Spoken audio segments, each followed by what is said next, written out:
Oh, awesome. I'm fucking live now. All right, you guys. Doesn't look like anyone's there right now. It's all good. I'm going to this is basically just a test. I'm testing my internet connection. I literally just got a new Wi-Fi router and everything. Literally just got Wi-Fi and internet like within the last 30 minutes. So this entire live stream is going to primarily serve as me testing out my new internet connection. And in the meantime, I see people are joining right now. Go ahead, feel free to ask me your questions, and I'll answer any and every question that you might have. So again, this is me testing out my new Wi-Fi connection, but I will also be answering questions here. So throughout this live stream, just pop your questions in the live chat. Let me know if there's any problems. Am I lagging? Is the video working? Is the audio working? Let me know in the chat, please. What are some good, so the Korvac asks, what are some good natural laxatives? So right off the bat, we have slippery elm bark, slippery elm bark. What's another one? Senna. Senna is the #1 natural laxative. Thank you for letting me know the video is good and the audio is clear. So Senna is probably the best herbal laxative. Also magnesium in particular. I mean, you can literally go out there, buy some Epsom salts. Epsom salts are just pure magnesium.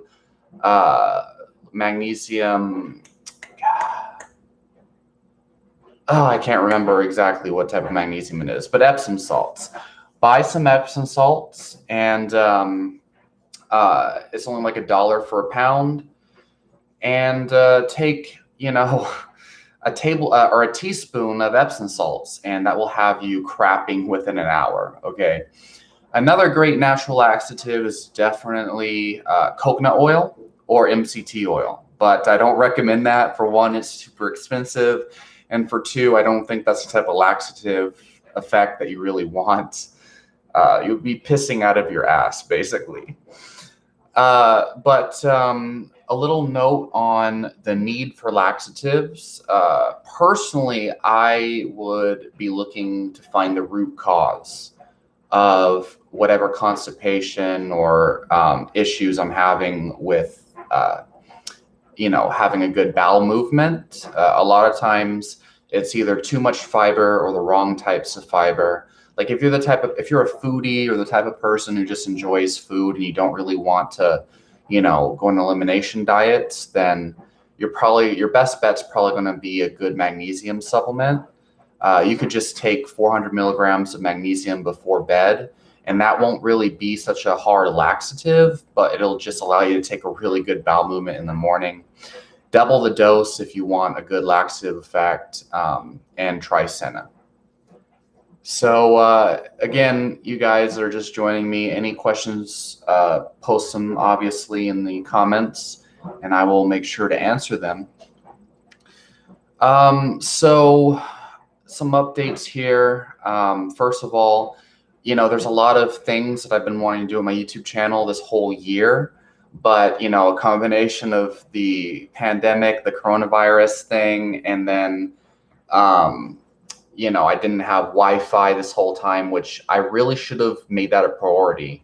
If I would have known that the quarantine was going to last this long, then I would have gotten Wi-Fi back in March so that I could have helped you guys with, consultations and live questions and answers and things a lot sooner than this whole quarantine. I could have been doing, live Q&As and stuff like that. But nope, I got it now. And so one thing I'm planning on doing in the very near future is, doing video chat consultations for a small donation fee. There's a lot of people who have been pretty much begging me to do consultations with them. And it's because obviously a lot of people are dealing with some of the same problems that I've dealt with in the past. And obviously I have extensive knowledge on a lot of these things. And I've helped plenty of people get off medications in person, but so with the internet and everything now, I can help millions of people around the world. So I really appreciate you guys. Let's see. Nen Goal 28 asks, would you consider oatmeal a healthy? They say it's good for heart health, or is that just marketing bullshit? That's a great question. And so first of all, the fact is, heart healthy is just a ridiculous thing. So they slap the American Heart Association label on anything that is fat-free, cholesterol-free, and can somehow lower cholesterol levels. Okay. So obviously, if in intervention trials where they replace saturated fat with whole grains, you're going to see a reduction in cholesterol. Okay.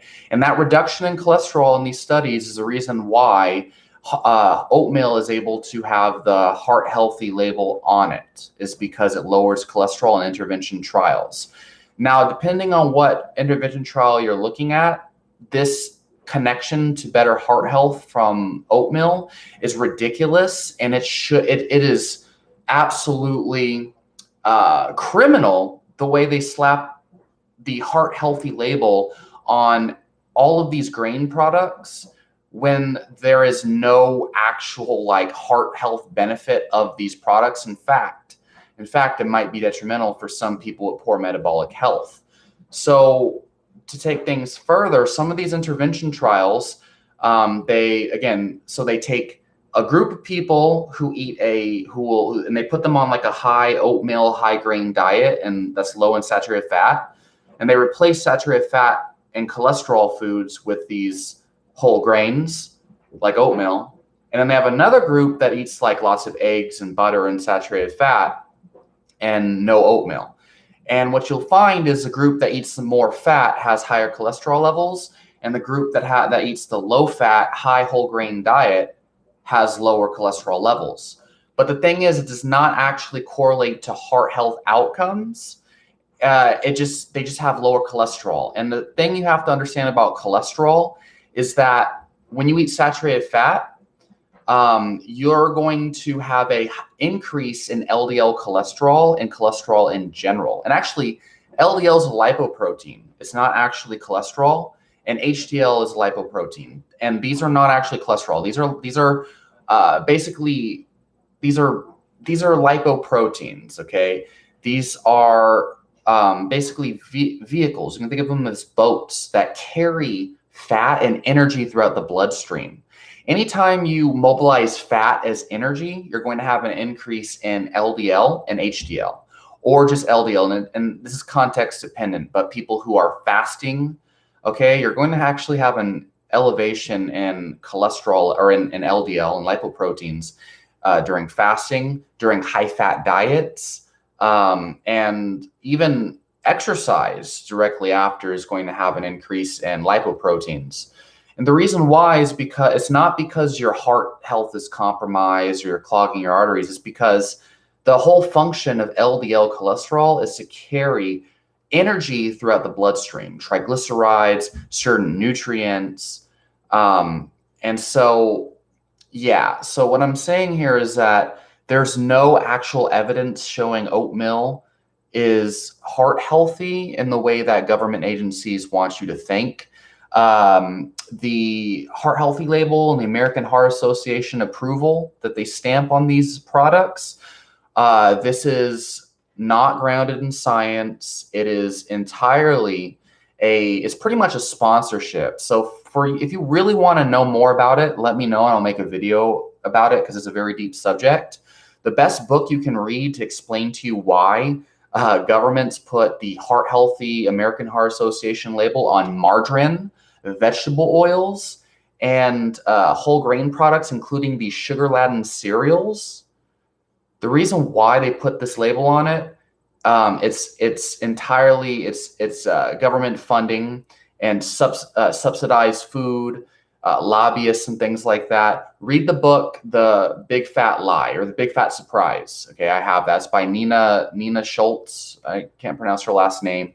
Amazing book and explains everything. I'll make a separate video about that in the future. or I'll come back to it later on if people aren't really asking questions. Okay. So to answer your question, I don't consider oatmeal healthy, but I don't consider it unhealthy either. It's entirely context dependent. The question is, when you think of health, what exactly do you mean? Okay, for many people, oatmeal actually tends to cause digestive problems, gas and bloating.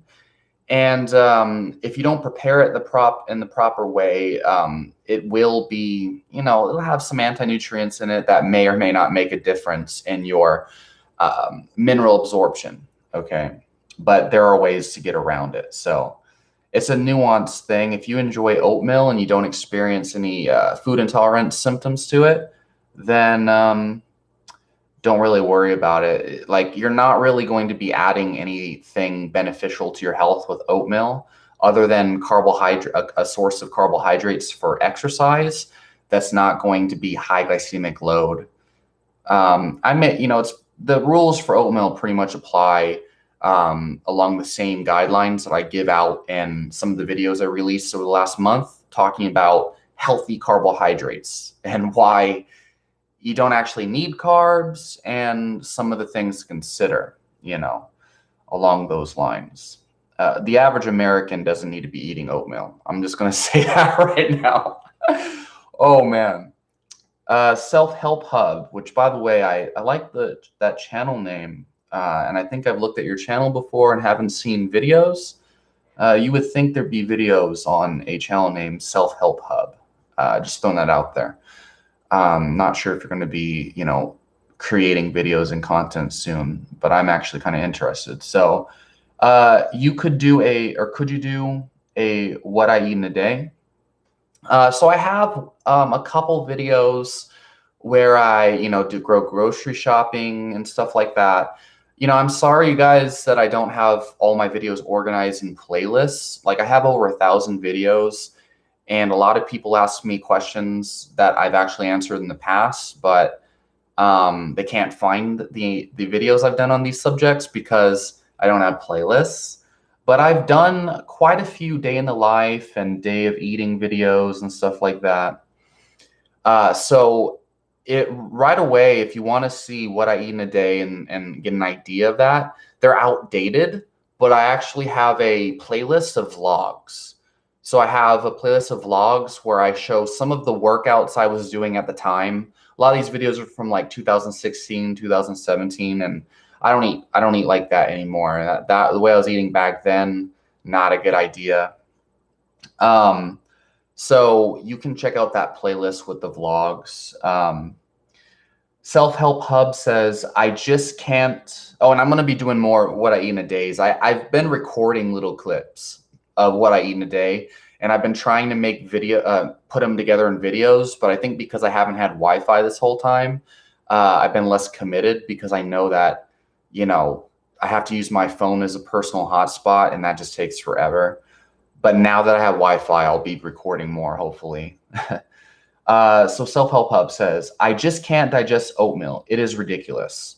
I tried everything. I've made videos about how I tried sprouting, soaking, fermenting. I tried digestive enzymes like amylase supplements. I tried soaking it in apple cider vinegar. I've tried making congee, like literally boiling the oatmeal to like smithereens, to dust. I've tried everything. And I think the answer for digesting things like oatmeal, if you're having trouble, and I tried probiotics, and I'm going to be honest, some people claim that it helps probiotics, but there's not a whole lot of causal evidence for a role in probiotics in gut health, believe it or not, other than digesting food. And the best way to fortify your gut to be able to digest oatmeal or any specific grain or food is you have to understand the main purpose of your gut microbiome in regards to food is to digest whatever food you're trying to eat. And so you might notice if you don't eat a certain food for a long period of time, like oatmeal, that when you add it back into your diet, you're shitting it out undigested. This is most common for plant foods like carrots, and I'm sure a lot of y'all have noticed that. And so you have to eat that food for a couple weeks and just go through the pain and the bloating, and then hope that have faith that your gut microbiome is going to feed that back. Like that, the more you eat that food, like the oatmeal, for example, it's going to rot in your intestine until it creates the bacteria that's required to digest it, if that makes sense. So until you eat the oatmeal long enough, you're going to have problems. But after about 2 weeks, it'll feed the bacteria that helps you digest it. So, for me, the bloating and horrible digestive problems that I had in the meantime while I was waiting for the oatmeal to digest properly, and this goes with brown rice and sprouted grain rice and all those grain products, it wasn't worth it for me. So let's see. There's vegetable oil and everything. I'll get back to that. Yeah, it is crazy, and polyunsaturated fatty acids have a lot of just extremely horrible effects on human health. I mean, just lately, I've noticed, especially in the carnivore groups, a lot of people are recognizing polyunsaturated omega-6 fats, which is, linoleic acid. What is it? 18, I forgot the exact carbon chain lingo, but essentially it lowers insulin sensitivity. And I've known this for a long time. People in the the Ray Peat tribe have been talking about that for a long time. Nina Schultz, or however you say her last name, she's been talking about it for a long time. Even Gary Taubes has been talking about the effects on insulin sensitivity and vegetable oils for a long time. What a lot of people don't realize, and I don't like to emphasize this, but if you're really concerned about vegetable oils, it is true that chicken fat and pork fat, if you buy conventionally raised chicken and pork fat, and even eggs to a certain extent, they actually have a relatively high concentration of polyunsaturated omega-6 fats and linoleic acid. And again, the carnivore community just recently has been talking about this, but it's been known for a long time. And I wouldn't worry about it if you keep your carbs low. But if you're really worried about your health and insulin sensitivity and heart disease, it's best to keep your linoleic acid and omega-6 consumption relatively low. And that includes chicken and pork consumption, because it's the linoleic acid that you really need to be worrying about with the vegetable oils and things. It makes no sense to avoid vegetable oils, but then you eat these animal foods that are high in omega-6 as well. But again, if you are really limited in resources, buying pork, even with the fat on it, is cheap, especially during this pandemic. It's unlikely to really affect you too much as long as you're eating a lower carb diet or a lower glycemic diet.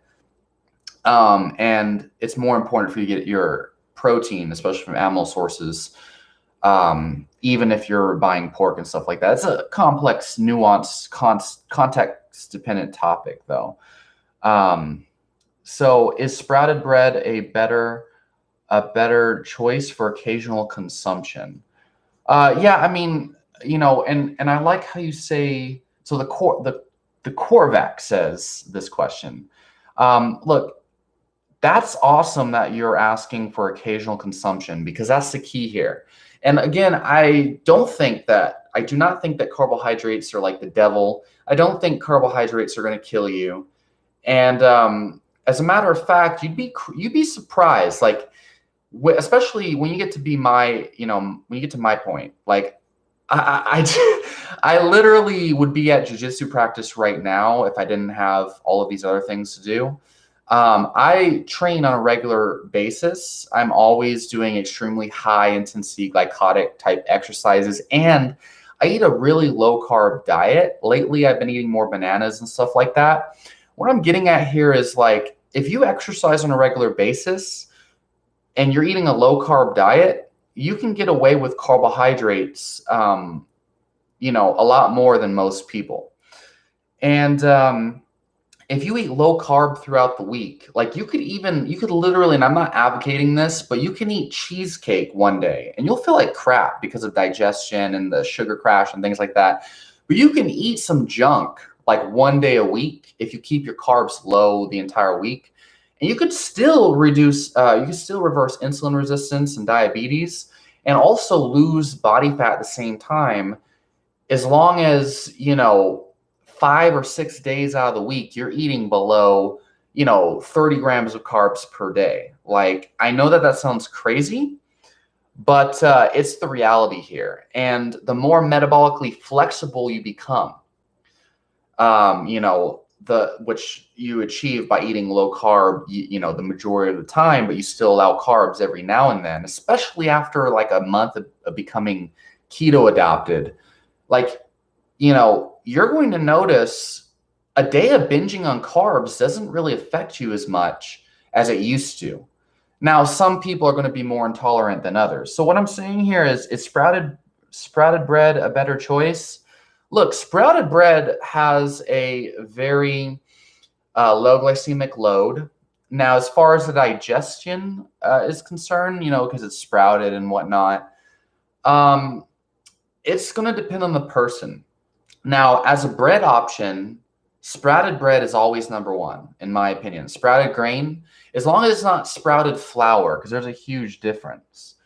As far as I'm concerned, there's two main things you want to think about when it comes to your carbohydrate sources. The first one is glycemic load, okay? And I'm sure most of y'all know what that is. It's basically, so there's glycemic index. Glycemic index is how fast does your blood sugar levels spike. Glycemic load, glycemic index is how much does your blood sugar spike. I don't really pay attention to glycemic index because it's outdated. Glycemic load is the total concentration of blood glucose, as well as how high does your blood sugar spike and how fast does it spike, and then how easily does it come down. And so the glycemic load, definitely look into that, because this definition I just gave is probably crap. But the glycemic load is number one. And then the intolerances, the individual intolerances. For me, if I eat sprouted grain bread, it's going to be just like oatmeal. It's going to take some time. Like, I'm going to be having all sorts of horrible digestive problems for quite some time if I eat some sprouted grain bread. But if I eat bananas, I'm fine. You know what I mean? And bananas have a higher glycemic load than sprouted grain bread. But, if you have good digestive health and you can tolerate it, yeah, sprouted grain bread's great. Black rice or what's also known as, not royal rice? Forbidden rice, wild rice, red and purple rices are good, especially if you sprout them and soak them, but that's all going to depend on you and what your digestive system can tolerate. Yeah, me too. So Self-Help Hub says, yeah, me too. I tried everything with oatmeal. Yeah, it's unfortunate. Self-Help Hub says probiotics didn't help me in this case. Okay, so that ties to the Corvax question that he just asked. What are some good probiotic brands? Okay, so let me touch on probiotics here for a second, because believe me when I say I wasted so much money on probiotics. So please, I hope that I don't offend anybody who might be watching this and is spending a bunch of money on probiotics right now and has faith in them. But so at the very baseline level, it's important for people to realize that there's very little causal evidence that probiotics or gut bacteria has any real causal link to health outcomes, okay? So I've explained this many, many times, and I'll explain it again. First of all, correlation does not equal causation. Most of the evidence that we have on gut microbiome and gut health and probiotics, it's correlation. So basically, whatever foods you eat is going to create specific bacteria in your intestine from those specific foods. So somebody who eats broccoli has bacteria that digest broccoli. Someone who eats a lot of healthy food has bacteria that digest healthy food. So when they test people's gut bacteria and they link certain strains of bacteria to healthy health outcomes, what they're doing is healthy user bias. It's literally the equivalent of the studies that show people who eat more vegetables tend to have less heart attacks. Well, guess why? Because healthy user bias. That's because people who eat pounds of vegetables a day in these cohort studies, they're healthy people that care enough about their health to spend $5 a day on fresh fruits and vegetables. They probably avoid all these things that we think are unhealthy if they're spending that much money on their health, like vegetable oils, trans fats, margarines. They probably exercise more, avoid alcohol, go to the doctor and get checkups. So literally the same thing, the same logical fallacy, healthy user bias. If you don't know what healthy user bias is, just look it up in your spare time, because that is exactly what I think is going on with this whole healthy gut bacteria thing. And I'm certain that this is the case. So what I'm getting at here is that we don't actually even know if probiotics are going to improve gut health. The closest thing that we have to causal evidence for gut microbiome is I believe they have rat studies where they do fecal matter transplants. Like they basically take poop from a rat's colon and they implant it in another rat to see what happens. So I believe that they have taken autistic rats' poop and implanted it into a healthy rat's poop and created autism in the healthy rat just by getting autistic poop and implanting into their gut, into their colon. And I believe that they've induced obesity in a rat study by taking an obese rat's fecal matter and implanting it into a healthy rat's fecal matter. Now, I don't know if that was because it caused them to overeat more, or if just changing out gut bacteria creates obesity. Honestly, I see zero logic or mechanism behind how that could be the case without overeating as a result of bacteria causing cravings in these rats. So I hope that you understand what I'm getting at, because that is, again, very complicated. But there's very little causal evidence pointing towards gut bacteria and health outcomes. So what that means as far as probiotic supplementation is that you really don't know for sure what these probiotics are going to do. So what I like to do in these cases, look at Reddit posts and posts from other people in certain communities online, like forums, like there's Launch City, which is pretty old. What else do we have? We have Facebook groups of real people who have real results from taking probiotics and supplements. And so it's important to look at people's experiences with probiotics, since there is no causal intervention trials showing probiotics really work the way that we think that they, or want to think that they do. And so find whatever problem you're trying to remedy with probiotics, like irritable bowel syndrome, for example. I did some research on that for a while. You want to find people who have taken a certain probiotic and resolve the same health problem you're trying to resolve with a probiotic. But listen, guys, if you don't have any specific problems that you're trying to resolve with probiotics, do not waste your money on them. You don't need a probiotic supplement.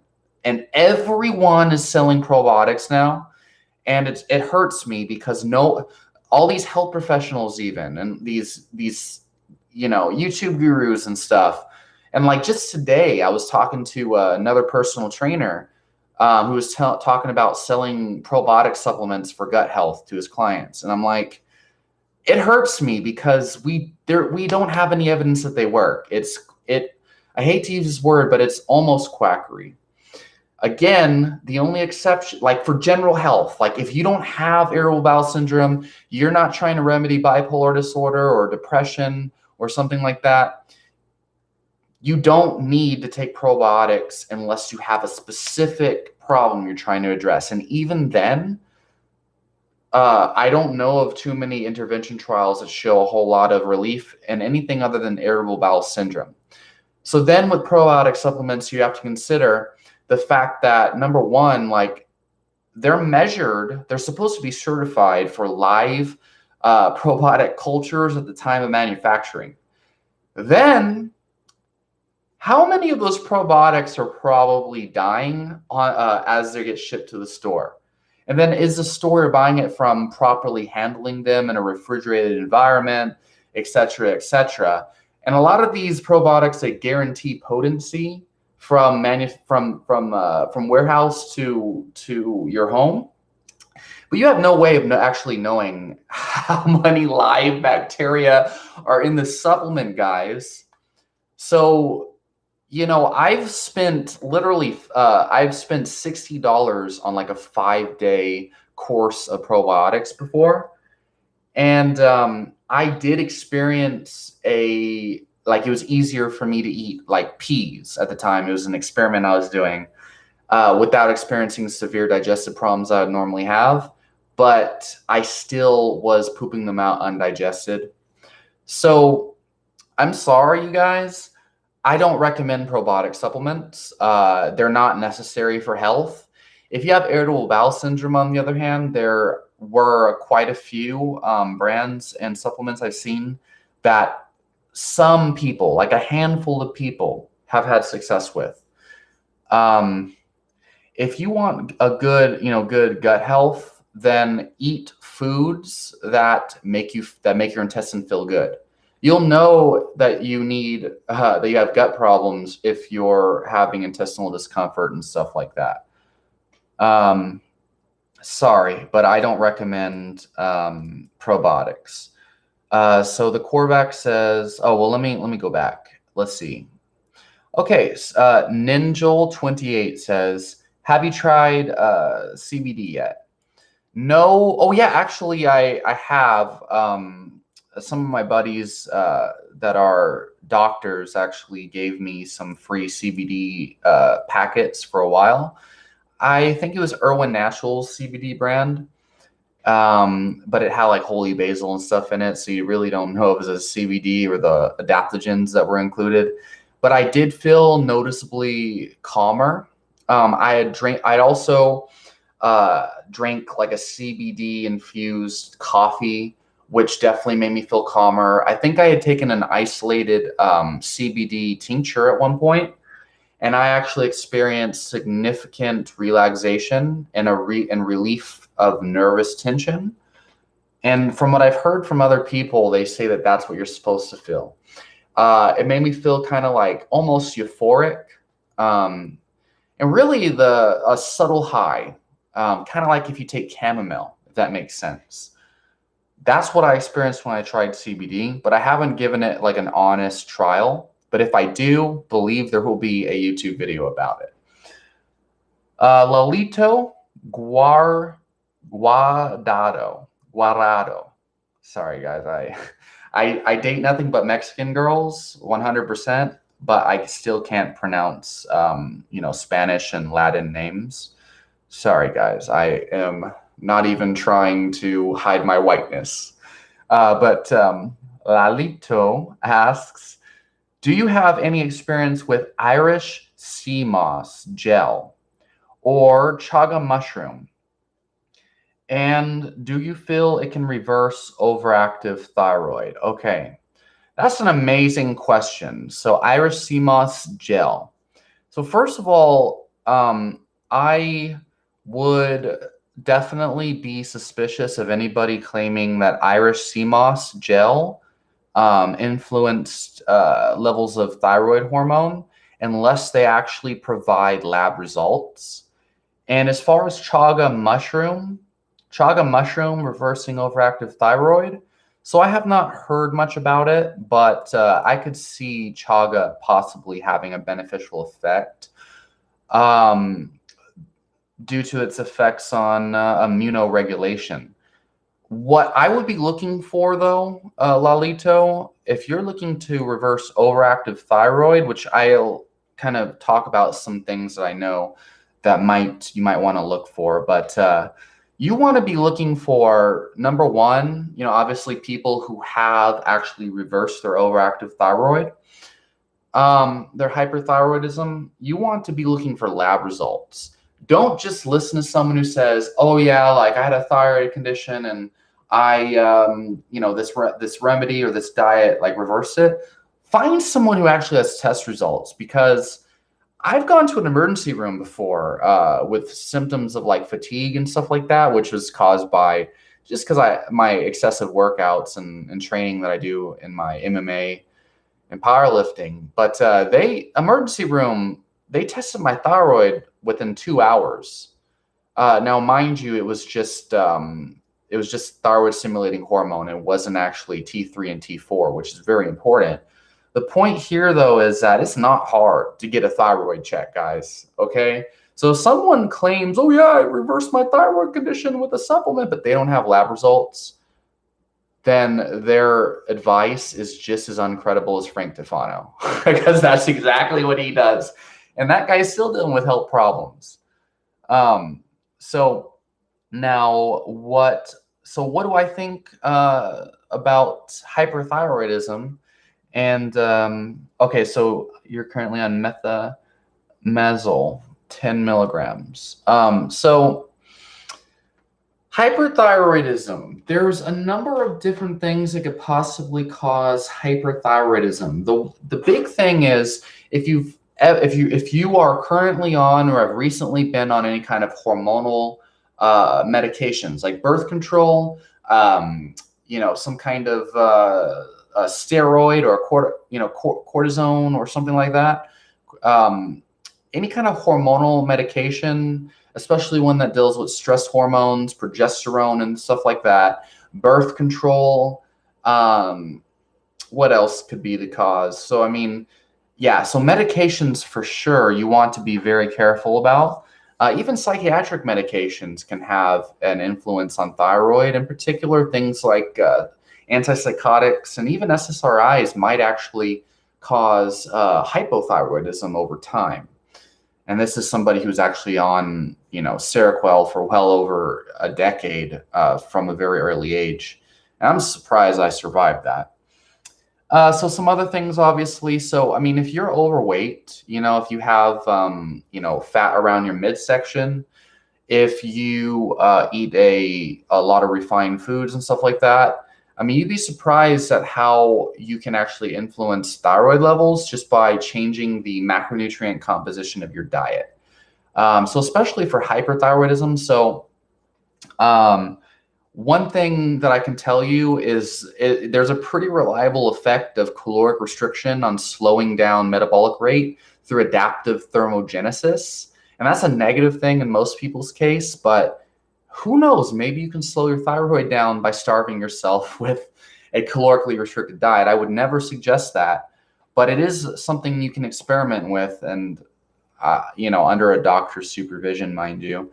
Low carbohydrate diet will make you kind of just like not want to eat very much because it suppresses your hunger hormones over time. It makes you feel more full.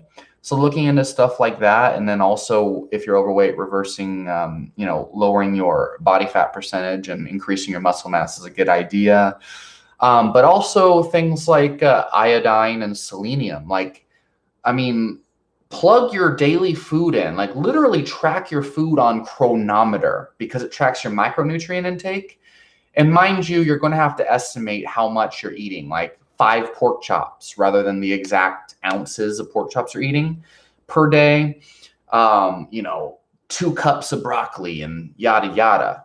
Look into that. Okay. Track your food intake over a week and plug all of it in, including your supplements, to see if you're getting enough selenium, iodine, even things like copper and zinc. And especially from animal sources, because with plant sources, you can't even be certain that you're going to be absorbing a lot of that. But just get a good idea of that. And this is why it's so important to work with a functional medicine doctor rather than a mainstream medicine doctor, because they're going to want to measure your levels of these nutrients and try to figure out if you have any deficiencies that could be causing hyperthyroidism. A big one is selenium and iodine. People think if you lack iodine, it's only going to cause underactive thyroid, but no, it can cause a lot of irregularities in thyroid health in general, and so can a lack of selenium.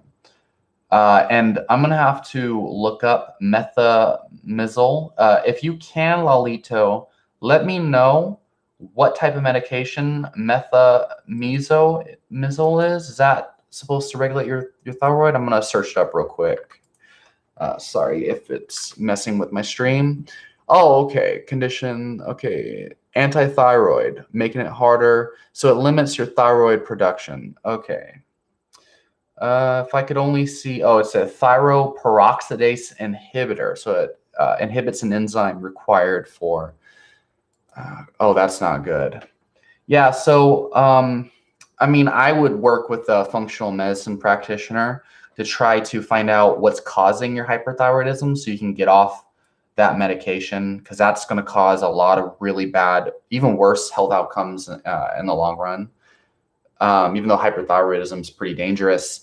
And another thing is also you could have food intolerances. You could be, so autoimmunity, for example, where it attacks the thyroid, which I know you are not saying you have Hashimoto's or anything, but dairy and wheat are huge as far as thyroid irregularities. I cannot even begin to explain how many people I've seen that have had thyroid problems and celiac disease was an underlying factor, or dairy allergy. Okay. In particular, not lactose, but the casein protein in dairy could actually trigger autoimmune thyroid conditions.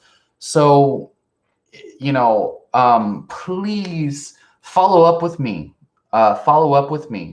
Lalito, on some of these things I'm talking about. It's probably a food intolerance or a nutrient deficiency. Taking a supplement's not going to help too much. So let's see. Wow. Ask me some more questions, guys. I see that there's 10 people here in the comments.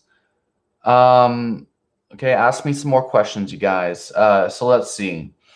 The Korvac says, I eat sauerkraut sometimes as a natural source of probiotics. Yeah, that's great.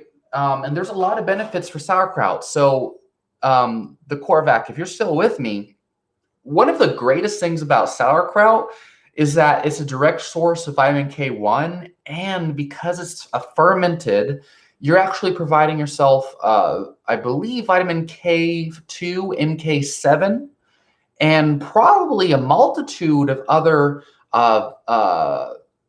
forms of vitamin K2, okay? And that's something that I forgot about for a while because I don't study that as much, and I eat plenty of liver and cheese and stuff like that. But yeah, so sauerkraut has a lot of benefits other than just probiotics. But if you want a good probiotic supplement, I highly recommend that you ferment your own sauerkraut. Okay, it's very easy. For me, I'm super lazy, so I never got around to doing it, but just buy some mason jars, look up how to do it online. Ferment your own sauerkraut, and I'm sure you know this already, but most of those brands of sauerkraut, on the market, they have a lot of preservatives and vinegar and stuff like that. And they're not real sauerkraut. So again, you guys, I'm going to actually post this to my Facebook real quick so that we can get some more people in here. If you guys can share the stream right now, I would love that. And in the meantime, ask me some more questions in the sidebar, and I will answer them immediately, okay? Ask me some questions. I'm going to post this to my Facebook feed. Let's see here. Facebook. Yep. All right, creating that post.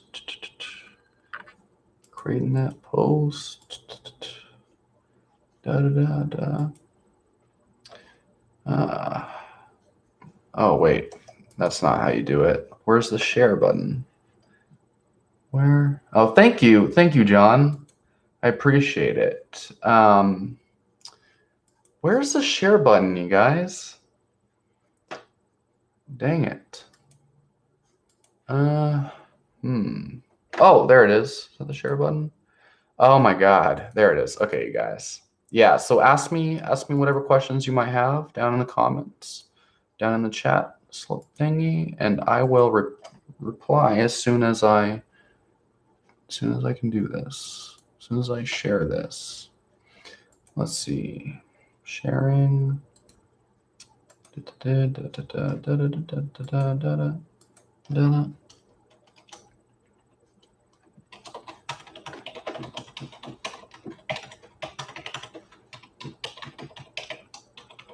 Ask me your questions on my live stream, boy. All right. Let's see now. Okay. It has been posted, and I love that thumbnail. All right, you guys. Let's see. All right. Good evening, everyone. So Dylan Romero says, "Good evening, everyone. I'm wondering, do you still stand by your experience on gelatinized maca?" So Dylan Romero, if you can clarify what experience it is that you're talking about, I'd appreciate that. I've actually recorded at least 20 videos on maca root, probably more than that. So I'll tell you my experience on gelatinized maca. So I actually took some today, and I keep gelatinized maca in my routine, even in eating a ketogenic diet, because it does have about 4 grams of net carbs per serving. The reason why I still take maca root is, number one, look, guys, maca root is super cheap. Okay, so if you buy the right brand, it'll have amazing effects on your energy levels and also dopamine. I experience a very noticeable dopamine boosting effect from it. And what I mean by that, and I know the feeling of dopamine because I've been experimenting with dopamine precursors for so long and dopamine boosting substances and herbs. So I know what it feels like. And maca root definitely increases dopamine and boosts it in various ways. I notice more energy. I notice more mental clarity, more motivation, and it's more vigor. It's a different type of energy. Yes, Uncle Drew, and huge loads. Absolutely. And that's the biggest thing. Now, if you're doing no fat, maca root might not be a good thing. I've noticed a direct correlation between my urges to relapse on no fat and how much maca I've taken for that day. But that's also a benefit, because when I take maca, I feel my sexual energy boost immediately. When I'm at the gym, I just want to throw things around. Of course, I'm more distracted by beautiful women, unfortunately, and but it's kind of like a great thing, great motivation. So yeah, maca root is super cheap, and for its benefits, like there's no reason for you not to buy maca root if you can actually find a very affordable and good source. So some of the brands I recommend for those of you who haven't seen my videos, recently I've been using Better Body Foods. So you can actually buy their maca root off of Amazon.com. But I buy it at my local H-E-B. It's a grocery store here in Texas where I live. It's only $6 for like a 12-ounce package. And it's gelatinized, and it works. I know it works because I can feel its effects within hours, and I see a direct correlation between sexual urges and sexual energy, and the amount of maca root that I consume. Oh, and just so you guys know, I'm actually planning on offering consultations in the near future. Okay, I'm gonna throw that out here again. Now that I got Wi-Fi and everything, and I'm getting a new nutrition certification, not that it matters, I'll be doing lifestyle and nutrition coaching. So, keep that in mind, you guys. A lot of people ask me about that. So yeah, I recommend the Better Body Foods gelatinized maca on Amazon. Make sure whatever maca you buy is gelatinized. If you buy raw maca, you're shooting yourself in the foot, and it's probably not healthy, and at the very least, it's not going to benefit you as well as gelatinized maca. But black maca is great. I tried the Sun Foods brand of black maca when I was in California, and I actually had let's just say it stood up for for at least 3 hours within like 30 minutes of taking it. So Black Maca, if you get a good brand, it's some really good stuff. All right, you guys. So let's see. John37 says you have an awesome channel. Thank you very much, John37. You know, I aim to share my knowledge and provide as much value as I possibly can. Lalito says, I've been wanting to give Shilajit a chance. It's an Indian tar substance resin, but it can go up to $90. Yeah, one of the main reasons why I have not tried Shilajit is that if you really want a good, you know, some good stuff, and you want to take a dose that's effective enough, you're going to have to be spending quite a lot of money.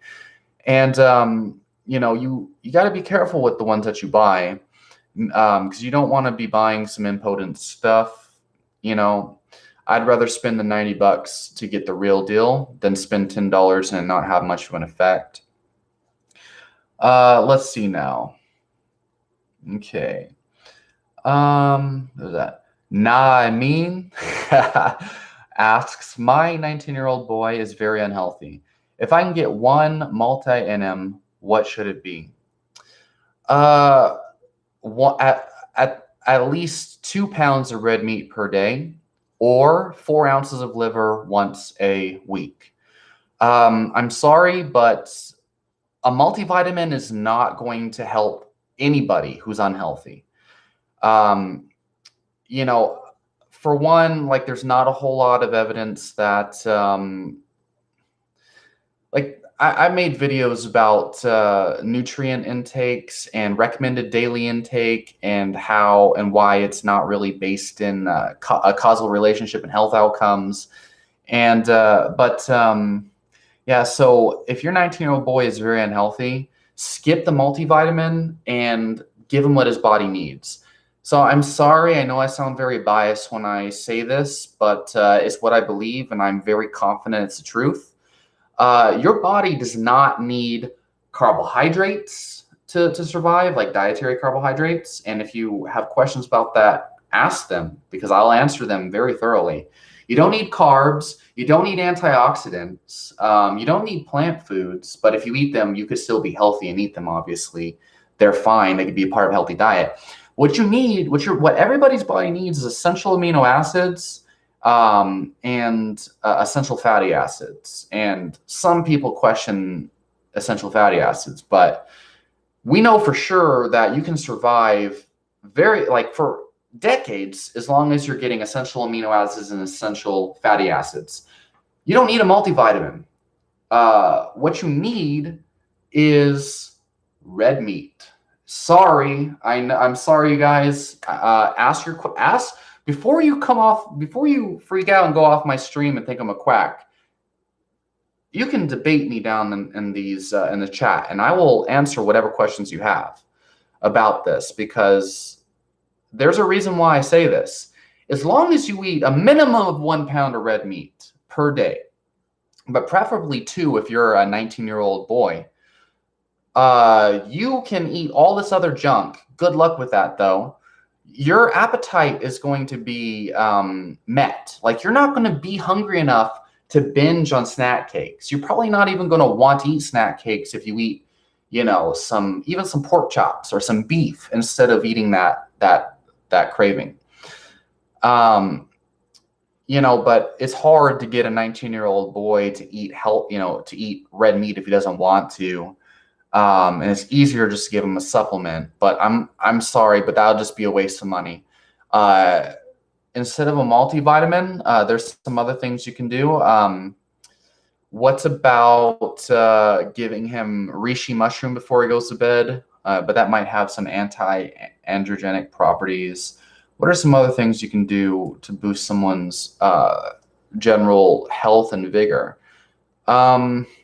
Siberian ginseng. Okay, Siberian ginseng is a really good option to increase your health, to increase the health of somebody who's not giving himself the essential nutrients it needs to survive. Siberian ginseng is a good idea. Cordyceps mushroom is a really good idea. But again, you've got to get a potent extract, and it can be pretty expensive. Hyperion Herbs, by the way, is the brand that I recommend for medicinal mushrooms. Maybe some eggs or some raw eggs.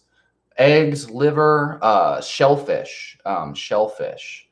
Another good option for giving your 19-year-old boy some nutrients he might be missing if he's eating unhealthy.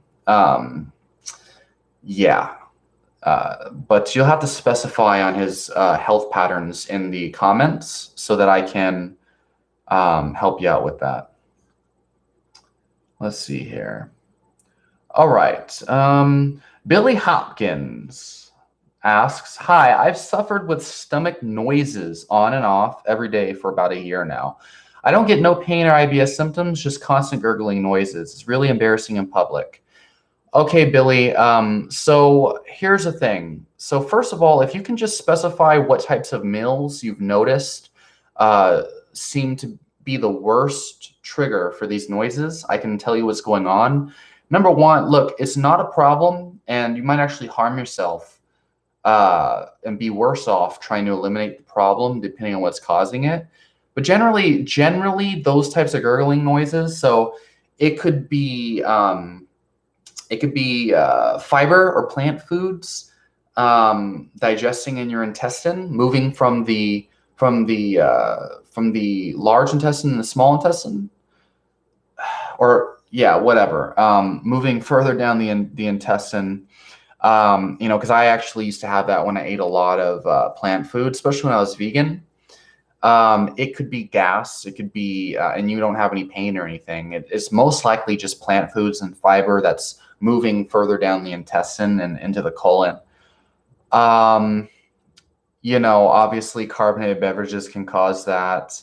If you drink lots of liquids, that can definitely cause that, especially around mealtime.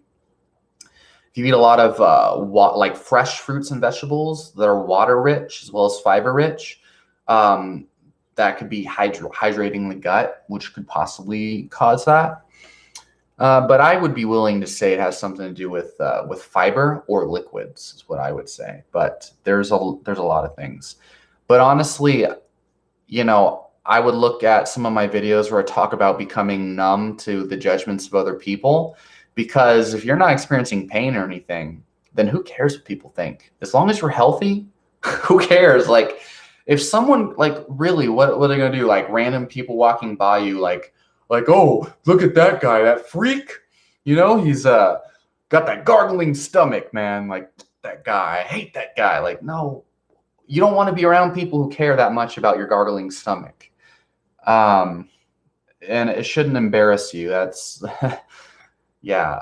But I have an experiment you can try, a Stoic experiment I've done, which has completely removed all, like, I don't even think about other people's opinions of me. And sometimes it can be bad, because if I have a lot of energy, I'll let it out. Like in martial arts classes, like in my jiu-jitsu class, I kind of like, I'm not going to get it. I don't care what people think. And I have to consciously try harder to care because of some of these protocols I've done to detach myself from the opinions of other people. I don't get embarrassed very easily.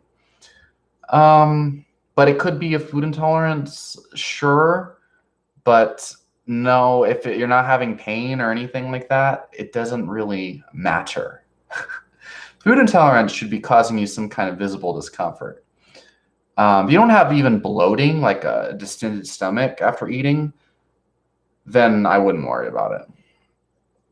Oh, heck yeah. Paid in Full asks, have you found any specific herbs beneficial for creativity and flow state?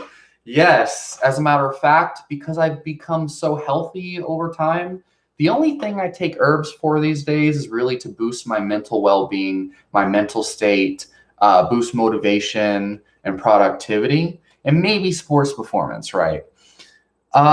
So I've got a ton. Very good question. So specific herbs beneficial for creativity and flow state. Mucuna pruriens. Okay, so I made videos recently about my Mucuna experiment. if you get a bad brand of Mucuna, it can really fuck you up. Okay. But if you get a good brand, like I've been taking the Now Foods Mucuna Dopa on and off since November of 2018. I take it for about 1 to 3 months at a time, and then I'll try another herb for a while. So I took it for 3 months from like November 2018 to around February of 2019. That was about 3 months. Amazing benefits of productivity, flow state, and creativity. I just wanted to be productive every day. And then recently, I started taking Dopa Mucuna about 3 weeks ago, maybe now. And again, I experienced just like I want to make money. I want to further my career. I'm much more productive taking it. Another great herb I'll mention this one first. So theanine. So theanine is not an herb. Theanine is an amino acid that you can find in green tea and some mushrooms, and I think there's a toad that if you lick it, you get some theanine. Theanine is responsible for the kind of relaxing effect that green tea gives many people. It boosts the alpha waves in the brain. It boosts GABA production, and it helps you feel focused and productive, and but at the same time relaxed. And so if you take it, the typical stack, if you want a pharmaceutical stack to really test the effects, then you can take 200 milligrams of caffeine, 400 milligrams of theanine, and right away, like you will feel like in the zone, in the moment, flow state, and probably a little bit more inspired, right? And I've actually noticed after a hard workout, if I take Mucuna, I drink coffee, and I take theanine all at the same time, then I feel very euphoric, and the endorphins from the workout are boosted way, way, way more. Another herb that I really like for creativity and flow state is ginkgo biloba. So ginkgo biloba actually can increase the sensitivity of dopamine receptors in your brain, and also promote circulation and blood flow to the brain and throughout the rest of the body. It's an amazing herb for overall health and vigor and energy, as well as increasing mental performance. A lot of people talk about how it might increase your memory and stuff like that. But the big thing that I notice is like more than anything, ginkgo biloba seems to increase the functioning of my reward system, my dopamine system. So I really like ginkgo biloba. One more thing is ashwagandha. And it's another one of those herbs that, so look, you got to be careful with ashwagandha. If you take the Sensorol brand of ashwagandha, it's probably going to make you feel sedated, and there's some really iffy effects from Sensorol ashwagandha. Then you have the KSM 66 version, which is supposed to be more energizing and boost sexual performance and sports performance and lower prolactin and stuff like that. But again, people talk about building a tolerance and having withdrawals and developing like some long-lasting problems after taking the KSM extract of ashwagandha. For me, I am a really big fan of the whole herb powder ashwagandha. It's just a ground up ashwagandha powder. Now, I like the TerraSol brand, but they seem to be out right now. I don't take this brand, but I literally just had this ashwagandha from the Indian market sitting on my desk. You gotta be careful, because if you buy these like lesser known brands, there's a possibility that it might have a higher lead content from the manufacturing process. This one says like certified lead free. Honestly, I'm not as concerned as I probably should be about lead. But yeah, apparently I've really invested in buying a bunch of different types of ashwagandha. The Himalaya brand extract is pretty good. I've made videos about that one in the past. And I've noticed an increase in motivation and creativity, and definitely in flow state from taking ashwagandha. A lot of people think they feel too sedated. So generally when I do take ashwagandha, I'll take 1 whole teaspoon of ashwagandha whole root powder before bed, or about 4 hours before bed, just in case it relaxes you too much. And then when I wake up in the morning, I am way less likely to procrastinate. So I got lots of questions here. Again, guys, post your questions here. And I'm going to remind you all, message me on Instagram or Facebook for lifestyle and nutrition coaching and consultations. I will be offering that very soon. So that would be my list of that. Let's see. So John 37 asks, which vitamin D3 and K2 brand do you use? So for me personally, the K2 brand that I use right now, I believe it's Carlson's or Nordic Naturals. I might be wrong. But there's a very specific K2 brand that I would generally use. I'm just going to outline my guidelines for K2 supplementation here in a second. Which vitamin D3 brand do I use? I use Now Foods. So listen, so first of all, obviously making sure that it's GMP certified is important because it's more likely to actually have the potency that you desire. Third-party testing is always great with your supplements. So for D3, as long as it is a minimum of 5,000 IUs, because you want to be taking 5 to 10,000 IUs every single day, especially if you don't get out in the sun on a regular basis. And if you're deficient, especially if you're diagnosed with a clinical deficiency in vitamin D3, you should be taking a higher amount, upwards to about 20,000 IUs for 4 weeks, and then lowering down to 10,000 IUs over time. So that's if you have a deficiency. If you don't have a deficiency, so you can actually acquire about 5,000 IUs of vitamin D3 if you base your diet on animal foods. Another reason I recommend an animal food-based diet. So most days I consume at least a dozen eggs, and especially now that I do, I add 2 to 4 raw eggs in my morning coffee before my workouts, along with some protein powder. You're getting a good amount of vitamin D3 from the eggs. There's about 20 to 40 IUs per egg. Then you've got liver. I eat 4 ounces of liver almost every single day these days, calf liver in particular. And there's about 200 IUs of vitamin D3 per 4 ounces of liver. Then some of the cheese I eat, some of the milks that I drink, a lot of that might be fortified with vitamin D. Salmon and mackerel is very high in vitamin D3. And on a really good day, when I eat like liverwurst and all the liver and the eggs and the salmon, and I plug it in a chronometer, I'm getting 2,000 IUs of vitamin D every single day from animal foods without even trying or noticing it. So these days, I don't worry as much about vitamin D3. And keep in mind, you get vitamin K2 and vitamin A and calcium and magnesium. All of these things are very important when we're talking about vitamin D and K2. And these days, I'm a lot less likely to supplement individual nutrients, especially if my diet is adequate. But the Now Foods brand vitamin D3 is really good. For K2 supplementation, what you want to look out for is if you supplement K2, get MK4. Do not get MK7, vitamin K2. That was a mistake I made, okay?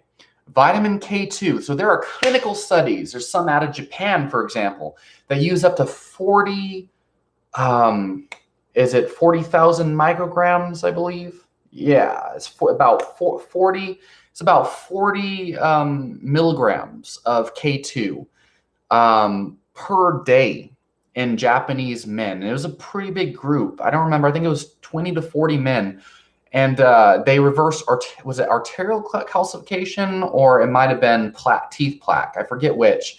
Their intervention trials showing high doses of vitamin K2, MK4, number 1, are non-toxic, and number 2, actually can reverse abnormal calcification in the teeth and the arteries. And there are clinical trials, or there are cohort studies, my bad. I believe it's a Nottingham study that shows a high intake of vitamin K2. There's a dose-dependent response in heart attacks, heart disease outcomes, depending on your K2 intake. And the more K2 you get from your food, the less heart attacks you get. So from what I've seen, the best evidence suggests MK4, which is the kind you get from animal foods. For one, it has less side effects. MK7 was causing me heart palpitations that were scary, and I couldn't sleep. And I remember the first time I tried it, I was freaking out. It was really bad. A lot of people say that they get heart palpitations from supplementing with vitamin K2, MK7. So I'd stay away from anything except for K2, MK4 because of the side effects, first of all. And second of all, because MK4 has actually been studied and showed clinical benefits, guys. So if you're buying a K2 supplement and you want to be getting a good effect, don't waste your money with the kind that's found in natto and stuff like that.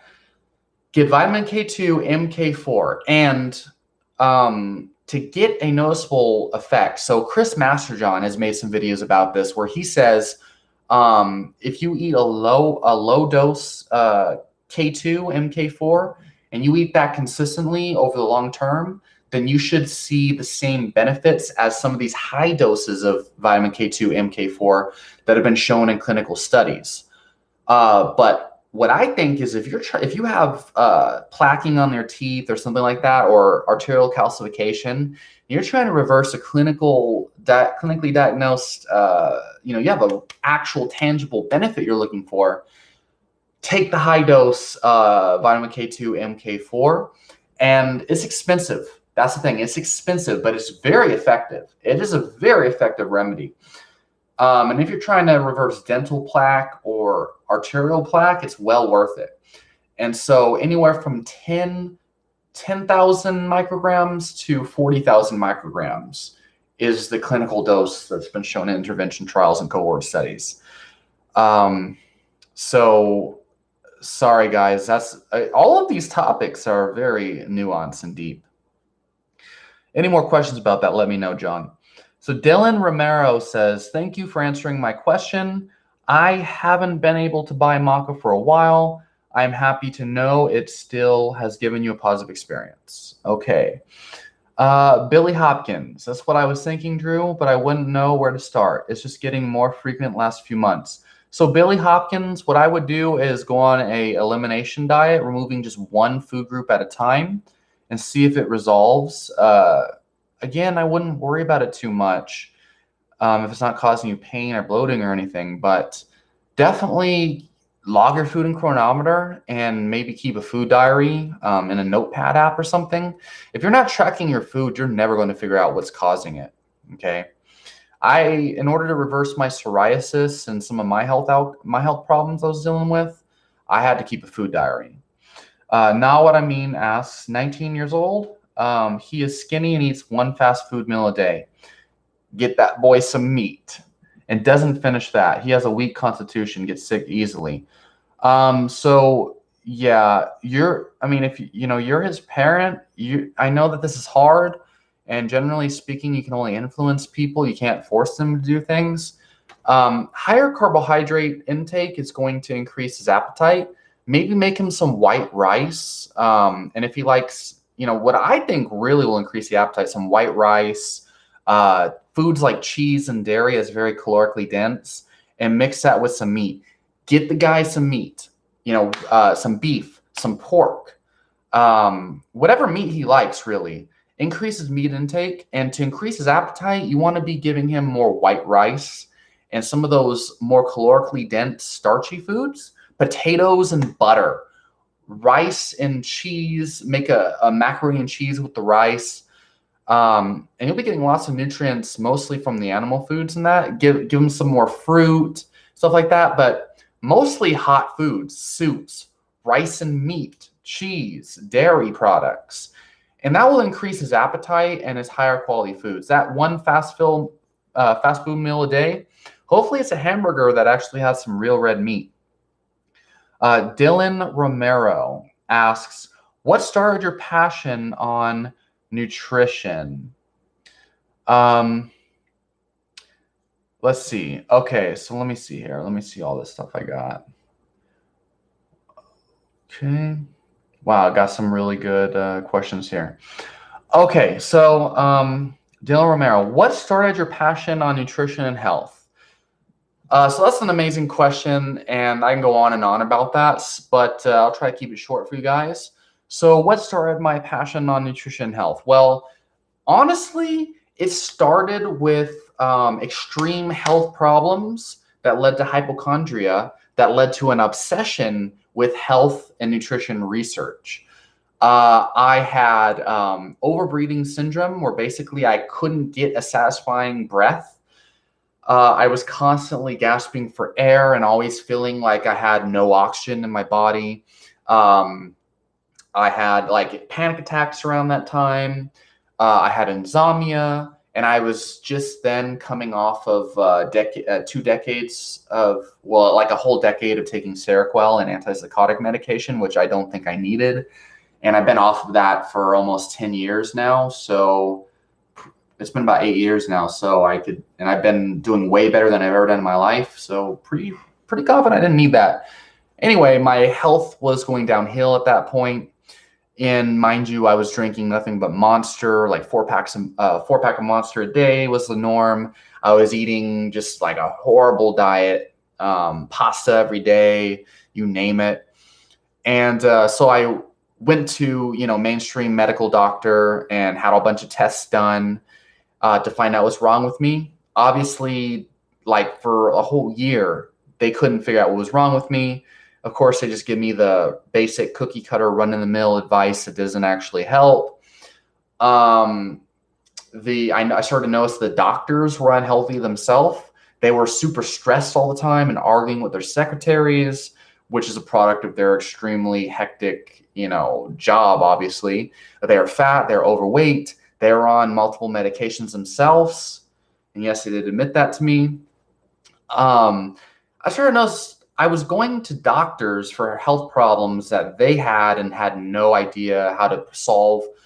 If not for the patients, not even for themselves. They couldn't even help themselves. So why would you think that, someone can't help themselves can help you? And so the last straw with that was this is 2012, sometime in like March, maybe. They had actually given me a call in the middle of the night telling me I needed to come to the doctors as soon as I could in the morning because they found out that I had diabetes and it was extremely bad. So then I get to the doctor's office at 7 a.m. the next morning, and it turns out that it was like I don't know, like an uncertain reading or a false reading. They didn't really explain to me clearly why they told me I had diabetes that night. And then they told me that I didn't. And they said it was a false test or something. So it made no sense. And I was like, well, damn, you told me I had diabetes last night. I thought I was going to die. What the hell?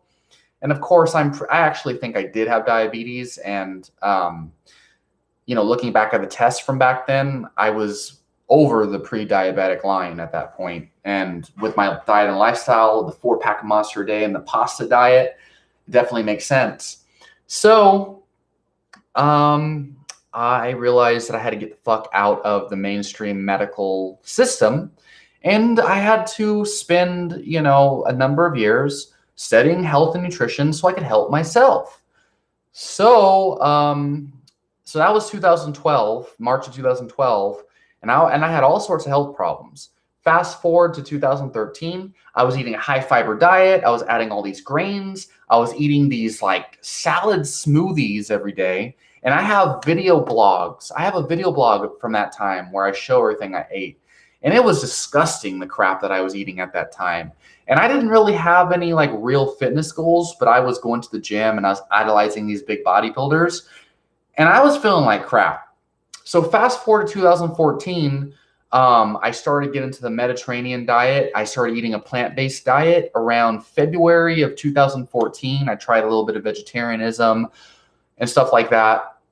When I started becoming more plant-based and I became vegetarian in February of 2014 and was eating a Mediterranean style diet, I developed psoriasis that was really bad, and my breathing problems got even worse. And I removed all sugar at this time. So in February of 2014, stopped drinking energy drinks because I had a friend that was going to school at the time for becoming a Chinese medicine doctor, and he was working as a nutritional consultant, stuff like that for, a whole decade at that time. So my best friend was telling me, Guy, get off the energy drinks, man. So I finally got off the energy drinks and all the junk and stuff in early 2014 and was eating a plant-based diet, and I developed psoriasis.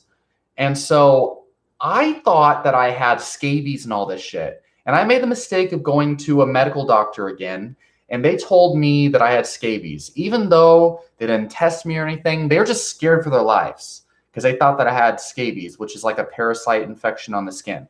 So they gave me a prescription for permethrin, which is like an anti-parasitical cream. It's a pesticide cream that they gave me. And I had my mom apply it to me, and then she was all scared. She was going to get scabies and all this stuff. Long story short, it turns out that my psoriasis was being triggered by all the whole grains and plants that I was eating at that time. Mostly, I was eating beans. I was eating nuts and seeds. I was eating Ezekiel bread, sprout grain bread. And I didn't figure out that my psoriasis and irritable bowel syndrome, which, by the way, I forgot to mention, all throughout 2013, I was experiencing irritable bowel syndrome. Pain, bloating, gas, and undigested. I was like a salad shooter in the toilet from 2013 onward. And so it wasn't until I went vegan for a whole year, from like mid 2014 to so it was about August 2000. No, it was more like June of 2014 until June of 2015. I was vegan. Okay. And I didn't realize that my psoriasis and irritable bowel syndrome was caused by whole grains until I started to notice it was mostly fibrous plant foods that I was shitting out in the toilet. And so I had to go on an extreme elimination diet to figure out what was causing my problems. And it turns out that it was potato skins. It was the beans I was eating. It was the nuts and seeds. It was the brown rice that I was stuffing down my pie hole because Dr. Michael Greger said so. And I thought that I needed these. I thought there were essential nutrients in them that I needed. And so I gained my passion in nutrition from reversing my chronic health problems that mainstream medicine couldn't help me with. And then after that, I became addicted to clinical health research. I started to realize that all the shit I learned as a vegan from Vegan Gains and Michael Greger was based on population studies, correlation doesn't equal causation, and all that. And so I started I'm addicted now to health research after resolving my own health issues. I'm fascinated by the cause and the causes of different diseases and things. And before, I was fascinated with polyphenols and anti-nutrients and nutrients and antioxidants. And so when I was vegan, I was passionate because of all these different nutrients and things that I could use as medicine. And so now I realize a lot of those foods didn't work the way I thought. And so I'm just addicted to health research, and I know so much now. I've literally got probably like 100 textbooks in my room. I have human physiology, anatomy, exercise science, nutrition. And if you look on my Instagram, I'm always posting new books that I've been reading every single day. So I'm addicted to health research now. I can't get enough of it. Some days I wake up in the morning and I'm like, I got this crackhead urge to just start reading nutrition science. It's bad. It's real bad. And I could go on, but there's plenty of questions I got to get to.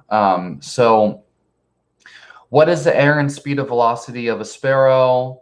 What is the meaning of life, the universe, and everything? COVID Nürburgring trials. So I'm going to answer the second question. What is the meaning of life, the universe, and everything? The meaning of life. So first of all, I have to say, objectively, I don't believe that there is a meaning of life. You can get very depressed if you really want an objective meaning.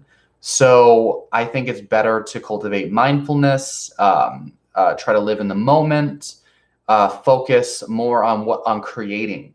And so I think the meaning of life is creating awesome things that distract you from the negative pitfalls of endless philosophy that most people are susceptible to if they are so preoccupied by finding the meaning of life. This is kind of like a contradiction, if you will, but I actually suffered from an extreme existential crisis that would happen over and over again because I got in this really deep rabbit hole of philosophy trying to figure out what the meaning of life is.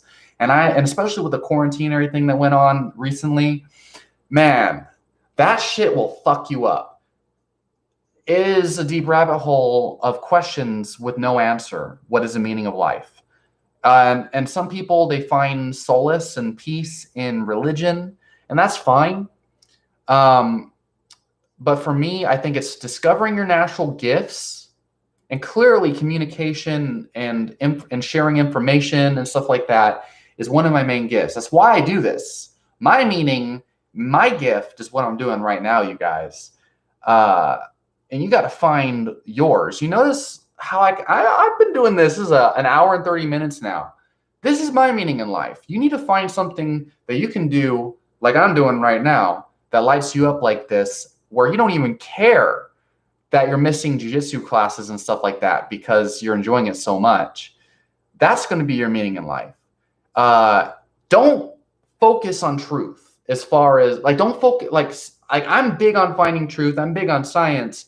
But when it comes to the meaning of life, if you take it too seriously, you will constantly feel like shit, feel depressed, and you'll have no motivation, and you'll fall down like a rabbit hole of nihilism if you allow this question of the meaning of life to consume you intellectually if you take a serious approach. So finding things that bring you into the moment and that make you feel alive, that make you feel like fulfilled, and where you can just fully enjoy the process and hopefully create long-term success at the same time. Okay, and that's a lot of what I try to help people discover with some of my mental health videos, you guys. Create value for other people in a way that also provides value for yourself. It's what Stephen Covey talks about as win-win. Okay, live a life of win-win activities, a flow state, like the book Flow by Mihai, can't pronounce his last name.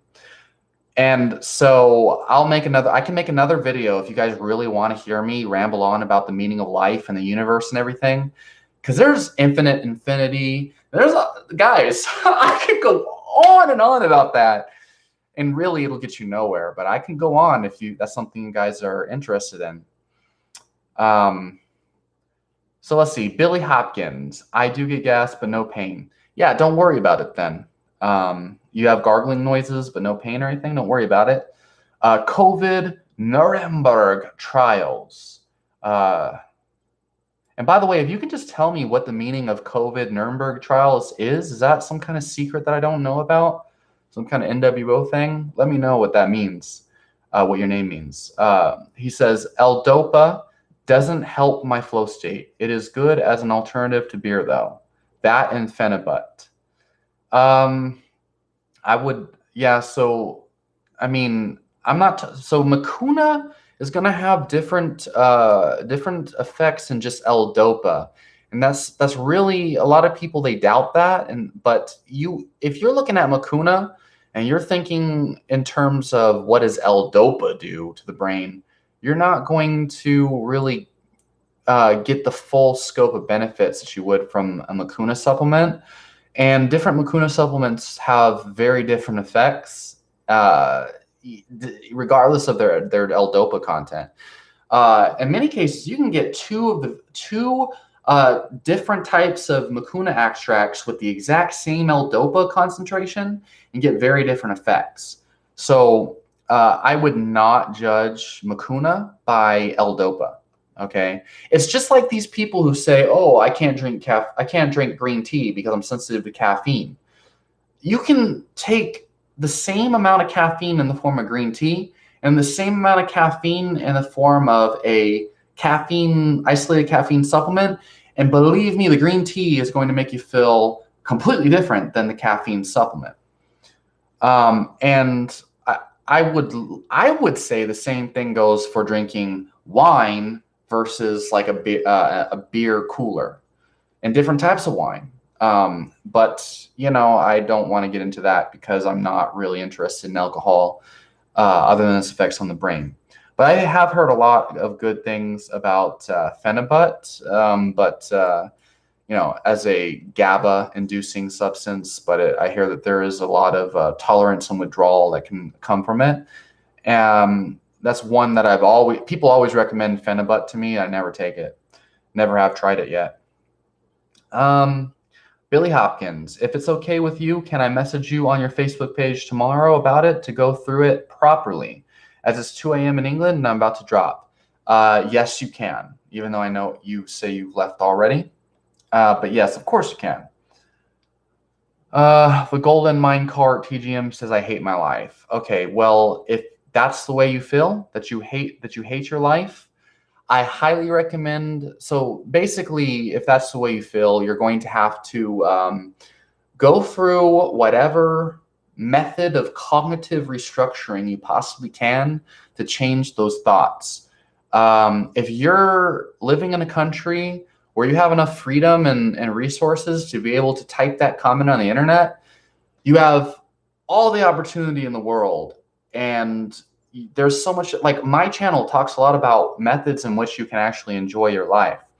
There's a bunch of supplements and herbs and nutrition strategies that I guarantee you will at least help put your brain in a state in which you can actually change your thoughts and develop great things.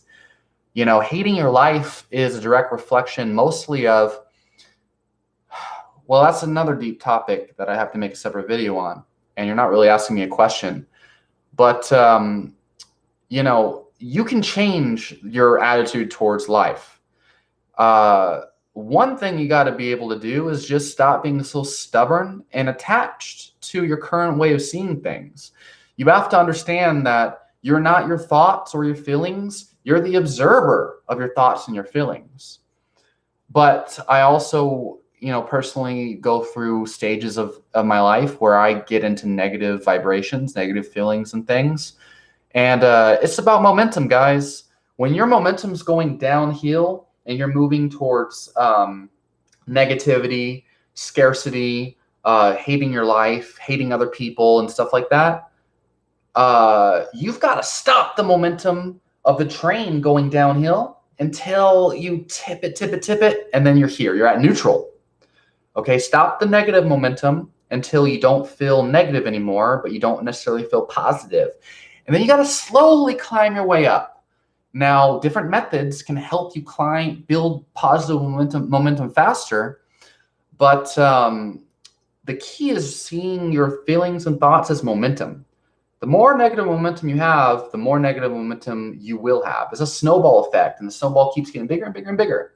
So stop the negative momentum, and then shift that negative momentum into positive momentum to where you love your life, okay? Many, many different ways you can actually do that. Manny Archaea says, thanks for answering my question. I got one more. How did you overcome caring what others think? So first of all, I don't even remember seeing your name on these questions. Maybe you changed your name in the middle of the stream. I'm not sure.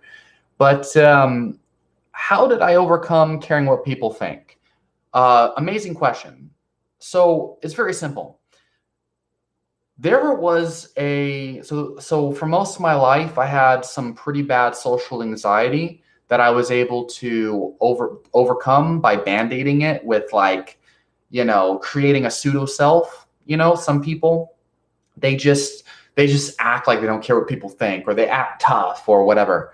But for a lot of the time, I had to really develop coping strategies to help me overcome, being affected by other people. But I used to always care about other people's responses and how they saw me. And if you ask some of my best friends of mine at that time, I used to spend an hour or more gelling my hair back for school or trying to look good.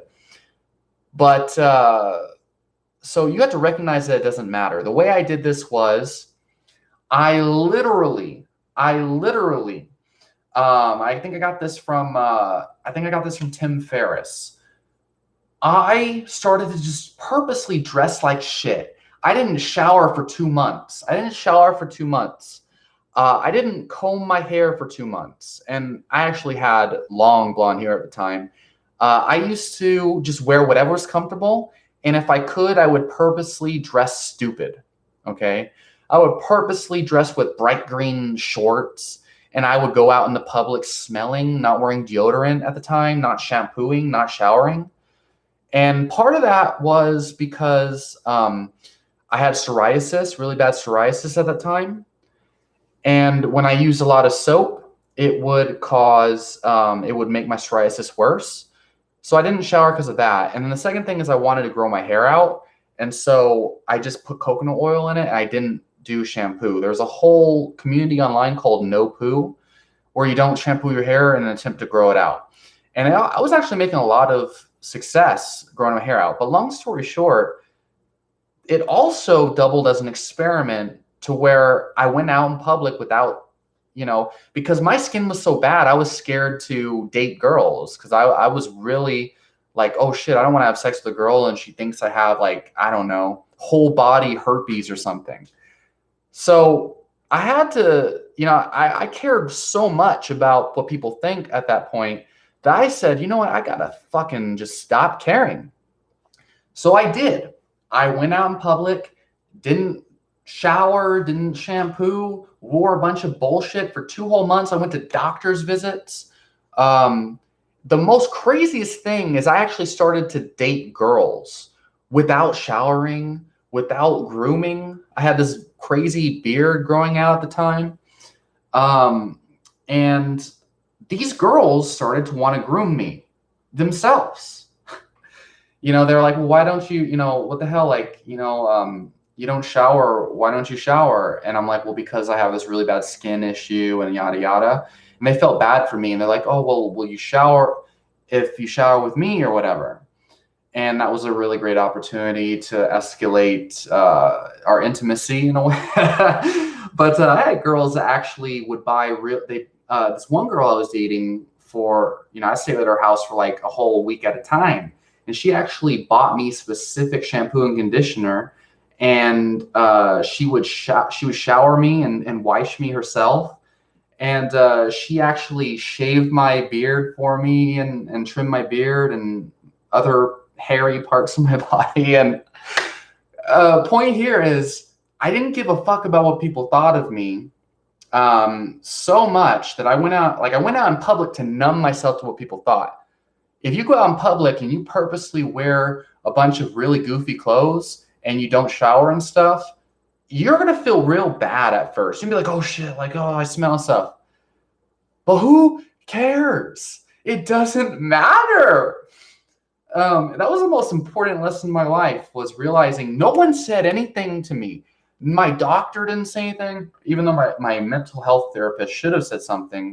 I think I told him what I was doing at the time. No one really cared. I went grocery shopping. I would I would go hang out with my friends and stuff like that. The only person who cared was my mom, and she would bitch at me. She would freak out. And she still talks like I was depressed at that time, but it's because she herself, I think has like some pretty bad social anxiety, but she's gotten much better about it lately. But the only person who cared about my not showering and stuff was my mom. When I realized, and then when girls started trying to groom me and shower me, that was when I realized for sure, it doesn't matter how you dress. It doesn't matter if your stomach gurgles. It doesn't matter if, farting in public, I don't know. That's one thing I try not to do. But since I don't really eat a whole lot of fiber, it doesn't matter. I don't really fart much, especially during jiu-jitsu. That would be embarrassing. Like, I go out in flip-flops with no socks all the time. And I have like fucked up feet from all the martial arts I do. My feet are bruised up and jammed from all the kicks and stuff I do. I don't care. I just dress comfortable now. You know what I mean? So that helps detach you from all things.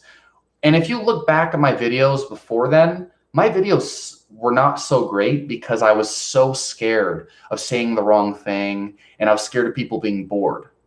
That's also how I got good at public speaking. We're going on 1 hour and 40 minutes now, you guys. Really, I'm just thinking out loud.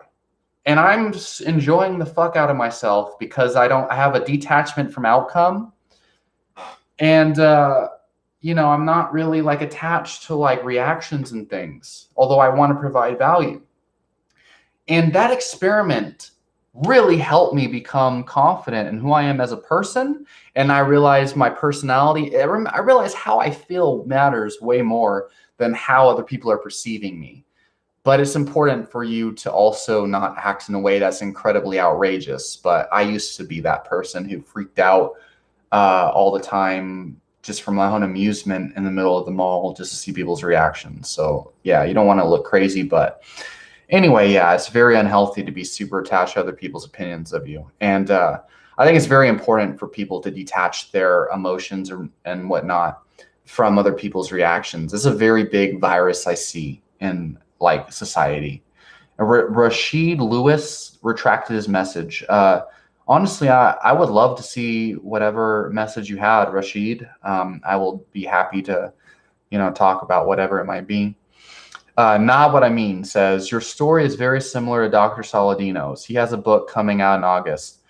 Did you read any of his books? Not What I Mean? Listen, Dr. Paul Saladino already released the Carnivore Code. I think like December 2019 or January of this year. He's actually only releasing a second edition of the Carnivore Code in August. So that book's not new. I bought that book back in February and I've already read it, but I bought the PDF version at the time because it was cheaper and I didn't want to wait for it to be shipped. I did read that book, and I've actually been sharing some of his studies on plant foods long before he released that book. But it's a great book for especially medical professionals that, think the carnivore diet is quackery.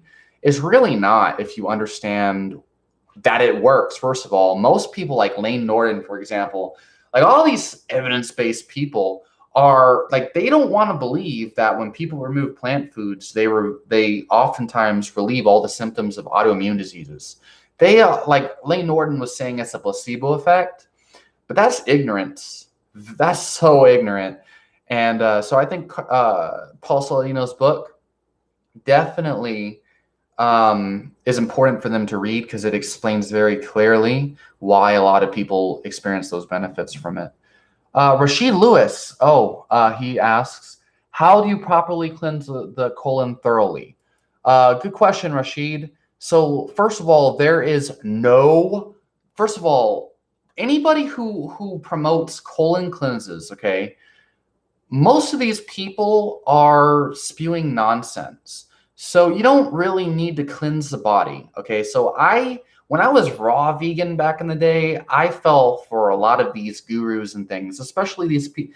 Like I used to be in a Dr. Sebi and all these things, believing in mucus and all these things, which mucus is a real thing, but you don't need to be expelling mucus out your asshole. So cleansing the colon. First of all, you must understand that the only foods that actually fill your colon are plant foods. Okay, so let me explain. So red meat, or like all meat and flesh products, for example, they're completely digested in the stomach by stomach acid and pepsin. And they are literally turned into a liquid in the stomach. And we know this from studies where they remove parts of the digestive tract. And you can actually see the food, like they remove parts of the intestine, and you can actually see parts of the food move from the stomach into the colon, for example. And when you look at these studies, these clinical studies, you see that meat turns into a mush. It's unrecognizable because it's obliterated by the stomach acid and pepsin, and it's turned into mush in the stomach before it even hits the intestine. And then it's mostly absorbed long before it hits the colon. Whereas plant foods, especially whole plant foods, whole grains and stuff like that, are digested entirely by bacteria in the intestine. And so what that means is their plant foods are going to look the same way that you chewed them. That's how they're going to look in the intestine. And so if you want to cleanse your colon, now I'm not saying that this is even necessary to cleanse your colon. I don't believe that that's necessary. But remove plant foods and fiber from your diet, and you're going to have nothing in your colon. Now, obviously, there are going to be waste products and things that will build up over time. But the easiest way to cleanse your colon, you take senna, which is a powerful laxative, take a bunch of magnesium, and you'll shit out your asshole, or you'll piss out your asshole, and then don't eat any fiber. And guess what? No fiber. That means no undigestible plant matter in your intestine, which means a cleansed colon. And I think it's interesting how the majority of the people that actually promote this whole idea of colon cleansing and stuff like that as healthy, they're promoting plant-based diets, you know, a lot of times very extreme plant-based diets, and they say that red meat rots in your intestine.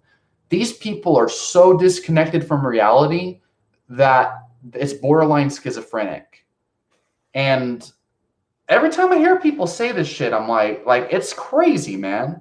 I've had a boxing coach try telling me all this crap before. And the same thing applies to people who promote alkaline diets. Now, mind you, there are some merits to alkalinity and stuff like that in regards to your kidneys and your mineral balance and bone health and stuff like that. Most people, though, don't understand how alkalinity and pH balance in the body even works. So, yeah, I mean, that's how you cleanse the colon thoroughly. You stop eating undigestible plant matter, which that's the definition of fiber, by the way. It's just a plant matter that cannot be digested. Although, there's some cartilage and stuff like that that can count as fiber as well.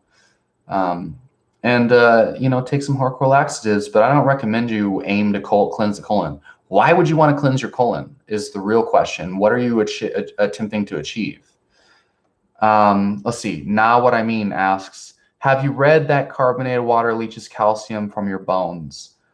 So I've heard kind of like bits and pieces about that. So first of all, as far as leaching calcium from the bones and carbonated products in general, so first of all, if it's so what studies are talking about this? If it's like a population study, let me tell you something. Carbonated beverages like sodas, they typically contain a lot of phosphoric acid. And phosphoric acid is a source of phosphorus. And what does phosphorus do in the body? It's a direct antagonist to calcium. And so if you drink a lot of carbonated sodas, they can possibly leach calcium from your body due to them being a source of isolated phosphorus in the body, which antagonizes calcium. Now, there's things with CO2 and whatnot that we can get into, and possibly alkalizing the stomach, which is not good. You want an acidic stomach. If you mess with the pH of the stomach, and carbonated beverages tend to do that, then that can also cause problems with bone health down the line, because it can mess with the pH, and there's a whole cascade of things that will happen from there. George Kennedy asks, you ever experienced supplementing D-ribose? No, but one of my best friends, the one that I mentioned earlier in my health story, the Chinese medicine doctor, he was telling me all about his benefits of D-ribose. Essentially, as far as I know, it's basically a direct precursor to ATP production, and it's almost like a more efficient carbohydrate source. Essentially, it's pretty damn expensive though, but that's something that I actually had wanted to experiment with for a while. But if I do ever experiment with it, which I don't really plan to, but I'm interested in it, I'll definitely make a video. The Corback asks, do you take vitamin C supplements for general health? So I actually am curious about that. There's a lot of various possible benefits of taking vitamin C. So vitamin C is not, you don't actually, so you can eat nothing but meat and have a normal vitamin C status and not ever develop scurvy. And there's many reasons why that might be the case. But as far as like general health is concerned, vitamin C, I have personally noticed, has stress reduction properties. And there's some mechanistic data to suggest that vitamin C can actually lower cortisol. And it's also a precursor, which is required. It's a cofactor involved in dopamine and norepinephrine production. And so without adequate vitamin C, certain amino acids like tyrosine and phenylalanine could possibly convert into adrenaline more rather than dopamine and noradrenaline. So if you don't have adequate vitamin C to act as a cofactor involved in creating involved in creating dopamine, then that can actually create an overproduction of adrenaline, where all of your all your tyrosine and phenylalanine can start to overproduce adrenaline rather than norepinephrine without adequate vitamin C. So vitamin C intake could possibly be beneficial for increasing dopamine and reducing cortisol. And so for me, I'm actually interested in gum health in vitamin C, and just to see if it makes a difference for me. Because I'm a fighter, I fucked up my teeth by getting punched in the face constantly over the years. And then, I actually chipped one of my teeth when I was younger by jumping off stairs and stuff. I'm interested in seeing if vitamin C might actually help improve some of my dental health.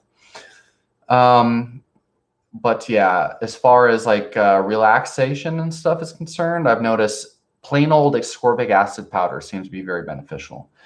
Let's see, Men Going Their Own Way Station, which by the way, I personally, I don't really pay too much attention to that movement, but yes, I know what it stands for.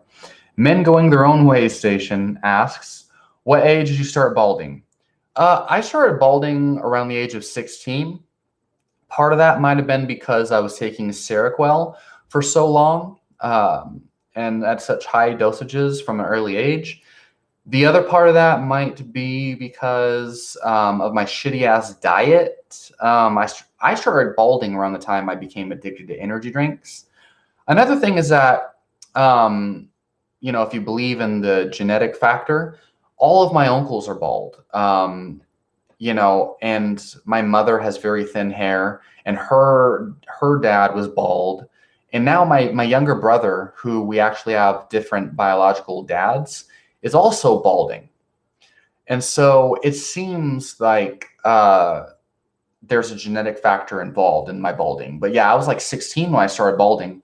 And I actually noticed a significant reversal of my hair loss in 2014 to 2015 when I was taking Hoshu Wu, which is a powerful herb for hair health.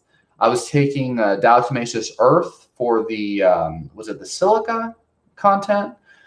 I don't remember. And I was consuming a variety of different herbs and things and gene boosting herbs. And I wasn't shampooing. I was applying coconut oil to my hair regularly.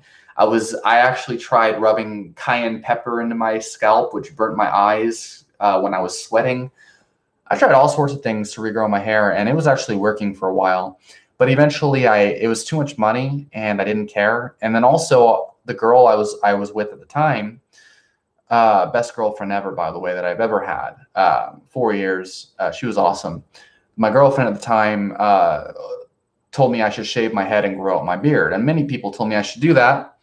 And so eventually, and also I noticed no one cared. Like, I didn't care about my hair anymore because I knew that people don't give a shit, and it's common to bald. And like The Rock is bald, Bruce Willis is fucking bald, Stone Cold Steve Austin, like Goldberg, you know what I mean? Like when I shaved my head, by the way, the amount of more successful rich MILFs that were tracking me out rose substantially. And girls that are 18 and older were digging me. Girls like bald guys. They liked me a lot more when I removed my little plugs, shaved my head, grew out my beard. And also, like, more girls thought I was attractive, probably because it's more mature. The other thing is it fits my lifestyle more. I do jujitsu, I do Muay Thai, I do weightlifting. I don't need a bunch of hair in my fucking face. You know what I mean? Although I had very beautiful blonde hair.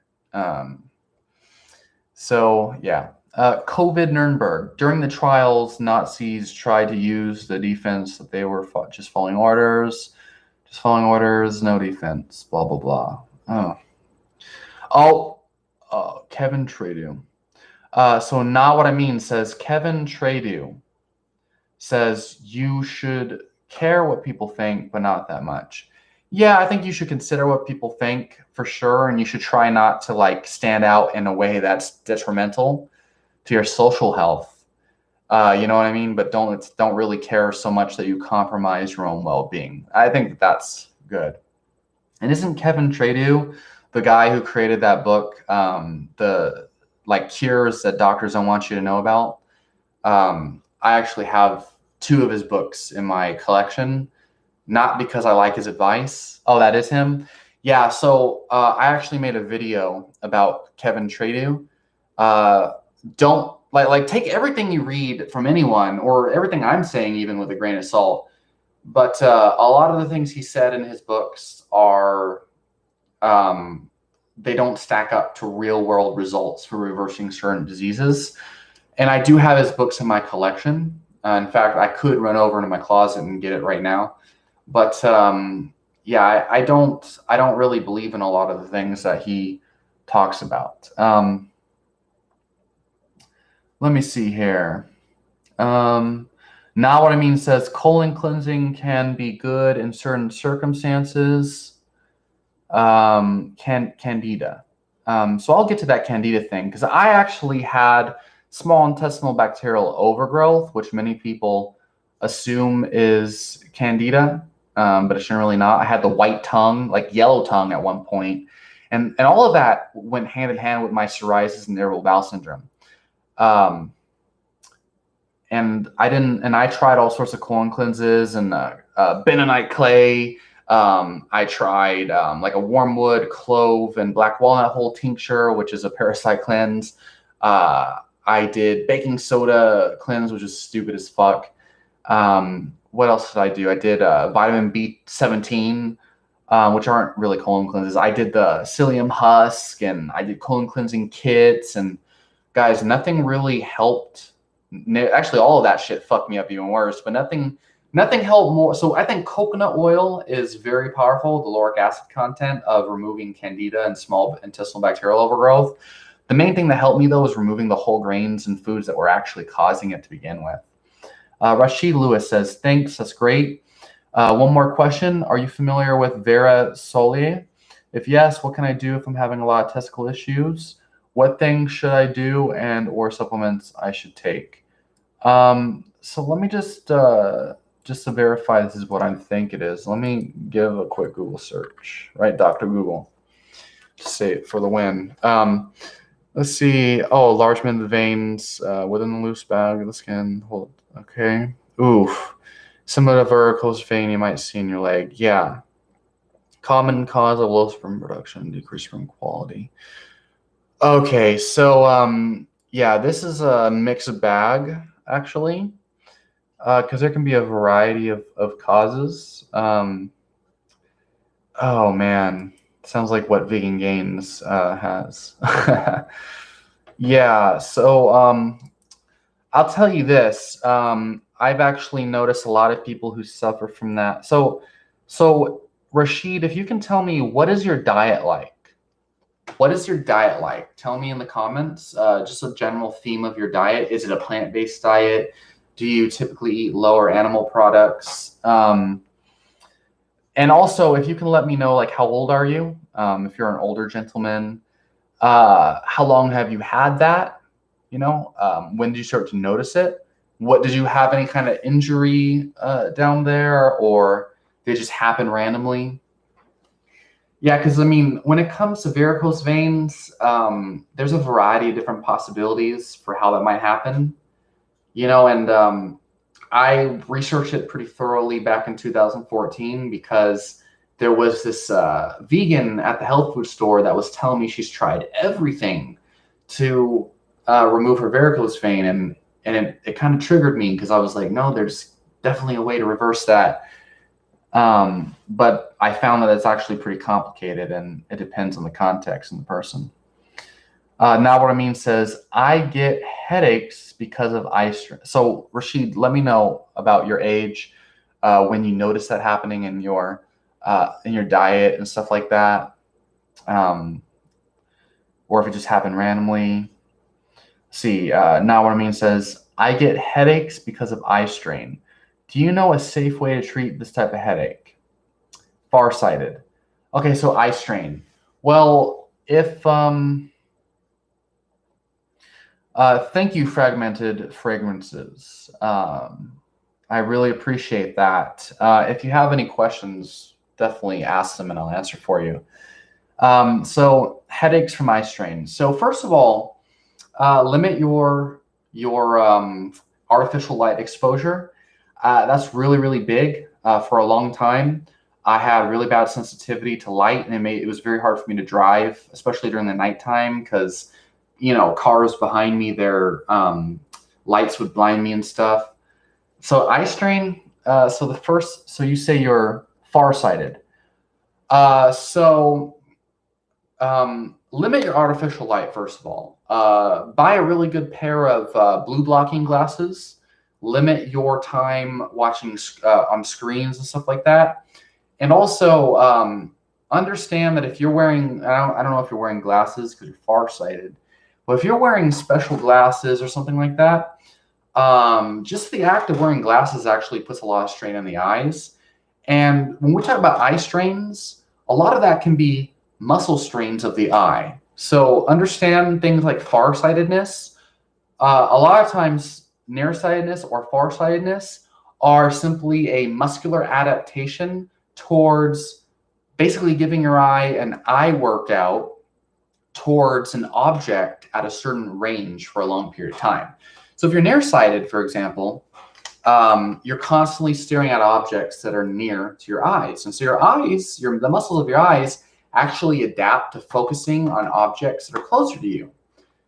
And it's almost like if I lift weights for powerlifting and I'm doing like a 1 rep max deadlift on a regular basis, I'll get better at 1 rep max deadlifts over time, but my endurance and stuff like that might take a hit over time.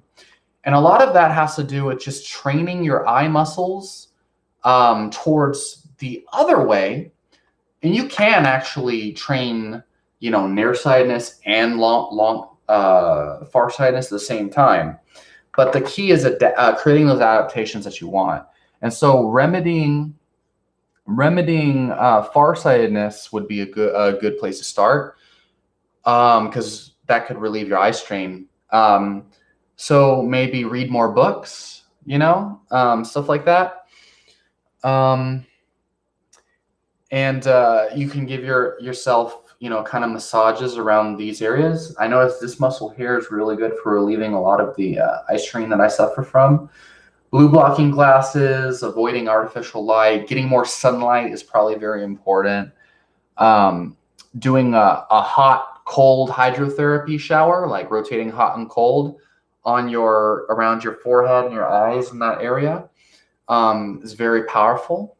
I find hot, cold showers and ice therapy to be very relieving to some of the strain around the eyes. A lot of it is muscular, but there's a lot of other things that could possibly be the case as well. Oh, you're nearsighted and farsighted. How is that? I wear nearsighted. So yeah, I would say go out in nature without your glasses on whenever you can, and in whatever dosages. Get some natural sunlight and practice building the musculature that's supposed to that's responsible for nearsightedness and farsightedness. Practice looking at objects that are far from you to remedy the nearsightedness. I mean, I don't know how you can be nearsighted and farsighted at the same time, but I would say remedy the nearsightedness really. Um, so, look at bushes out in the distance. Try to read signs from as far away as you can without your glasses, and try to get it to where your eyes improve over time so you can lower the prescription of glasses to where you need less and less strong glasses. It's a muscle training thing. I forgot exactly, but there's a method.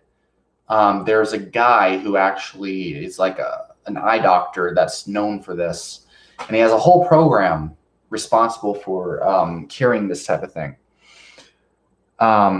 So yeah, hopefully that kind of helps. Let's see. Rashid, I'm 22. It was random, and for 9 months now. When I first got it, I had pain and everything. The doctors were stupid. I researched online and got. Okay, so Rashid, does that to increase circulation down there? I would look into ginger actually, and that's something that I haven't actually researched for varicose veins, but I have a suspicion that a lot of people probably would use ginger for that. I bet you if you do a Google search right now for ginger and varicose vein, to find that might actually be something that a lot of people use. Yeah, so I'd look into ginger and maybe a low dose of yohimbe bark extract by Irwin Naturals, which also contains L-arginine. But be careful with that stuff because it's very powerful. Look into yohimbe bark extract and ginger. But that's an area that I don't really want to pretend I'm an expert on. I don't know enough about varicose veins to really be talking too much or recommend anything. But I would look into arginine and ginger. Rashid says ending shower with cold water. And that's a good idea. Ate less acidic food. No, don't worry about what people call acidic foods. That's unlikely to have a significant effect on your, testicular issue. The pain went away and the swelling went down, but not 100%. And also have cysts and epididymitis. Oh, that's not good.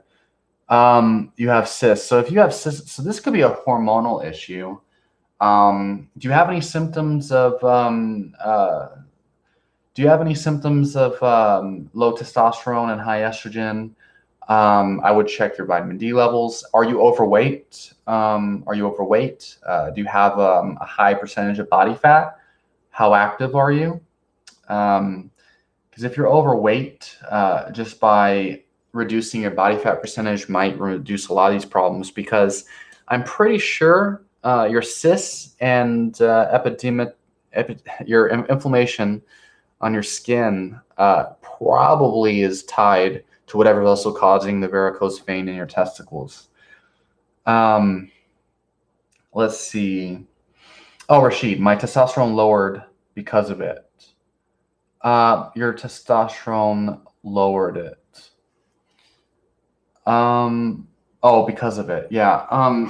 Yeah. So honestly, I would say the low testosterone might actually be a cause. You might have actually had because when people start having cysts around their reproductive organs, that is a sign of hormonal imbalances. You use ginger on and off. I also heard of people who cured it completely. Also, low mood, low vitamin D.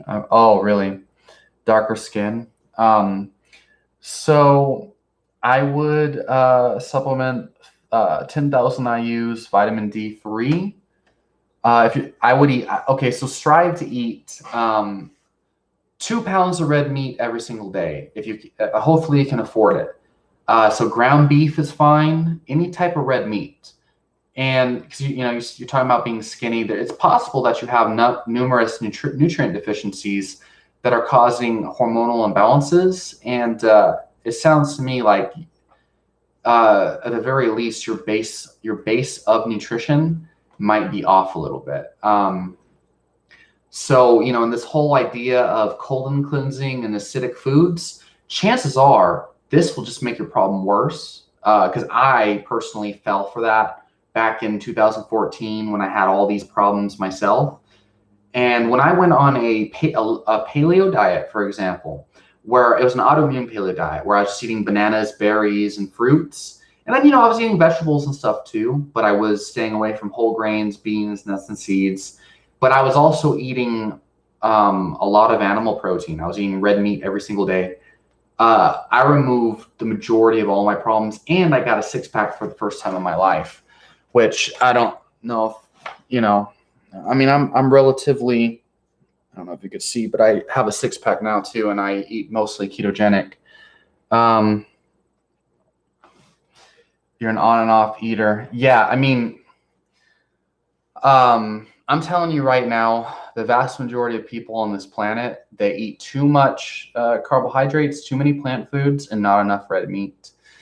And plant foods are not really bad as long as you get your essential nutrients in first. I mentioned this already in this live stream and in many of my videos over the past couple weeks. You don't actually have a need for antioxidants or carbohydrates, but you can eat them if you want. You have two main survival requirements. You have essential fatty acids and essential amino acids. And your red meat, is going to supply the vast majority of all the vitamins and minerals you need. You get 1,000 to 2,000 milligrams of potassium per pound of red meat, depending on how lean it is and what type. You get anywhere from 100 to 200 milligrams of magnesium per pound of red meat. And so if you eat 2 pounds of red meat, especially for a male at your age, especially if you're skinny, you're going to fulfill the nutrient requirements your body's probably been lacking for a long time. And there are other foods you can add, like egg yolks and liver, that will supply you with vitamin D and the cofactors involved in fat-soluble vitamin synthesis, like vitamin K2, MK4. What else? Vitamin D, choline, and the list goes on. 400 is not low. I think that's a low end of normal, but it depends on who we're talking to here. I think 300, I might be mistaken, but I think 300 nanograms per milliliter. Sorry if my measurement metrics are off, but I'm pretty sure 400 is in the low range of normal. And I think that's actually average, 400, and depends on what metrics we're using here. And that hydrogen water nonsense. Okay, so dang, lots of good questions here. I haven't gotten my testosterone checked in a long time, mainly because all of the symptoms involved at low testosterone, I experience, like most people would probably look at me in public, especially all the energy I have, like during my martial arts class. Look, I have no symptoms of low test. I actually have all the symptoms of high test, if anything. And I want to get tested very soon. It's been a long time since I have, because I am very curious about my test levels, especially since I've been taking Mucuna consistently for about a month now. I suspect it's been increasing my test levels. And the high animal food diet and stuff like that. But the way I freak out at my during my workouts and stuff, and all the energy I have doing, anywhere from 2 to 4 jiu-jitsu, MMA, and Muay Thai sessions a day on top of strength and conditioning, and looking at, look, everybody at my martial arts class, even the younger guys, they do 1 class a day and they're dead by the end of the class. For me, I do 3 to 4 classes a day, and the whole time I'm like, ah! And every chance I get to scream, I fucking scream, because I'm so pumped up and happy for the physical activity I'm doing. So I would be surprised if I have low test. And if I'm low test, I would love to see how I feel and sound and appear in public if I get more testosterone in my body. I have 0 testosterone problems, but I'd be curious myself. Fragmented fragrances. Did you ever get addicted? No cigarettes. He asked me if I ever got addicted to smoking cigarettes. I've never even smoked a cigarette in my life. I smoked marijuana for about a month it was the best thing ever. And then I started having outer body experiences, and then I started having panic attacks. So no, never smoked cigarettes. Marijuana I did, but I don't do that because it has bad effects on me these days. Rashid says, when you have blood work, what was your testosterone? Yeah, like I said, I don't test it, but I should. Nah, what I mean, oh wait, Rashid, if your testosterone went from 700 down to 400, were you eating less saturated fat? Was that when you started to, maybe look into these colon cleansing and things? What was it that you did in between that time from when your testosterone was around 700 and it went down to 400? What were the major changes? Were you under eating? Were you eating less fat, less protein? There's a variety of things that can happen. Also, keep in mind that so cysts can show up in many different areas. I'm not sure if they would you say discriminate to one side of the body or anything like that. Dan Gillespie asks, it says all the supplements you take on a regular basis, including minerals. What supplements do I take on a regular basis? What supplements do I take on a regular basis? So generally speaking, I have no supplements that I take on a regular basis, as in like general supplements that I take for health or anything like that. Most of the herbs or supplements or nutraceuticals that I take at any point in time, they're like experiments that I do for my YouTube channel. And usually the intention is to increase my well-being, right? Or to increase my productivity or something like that.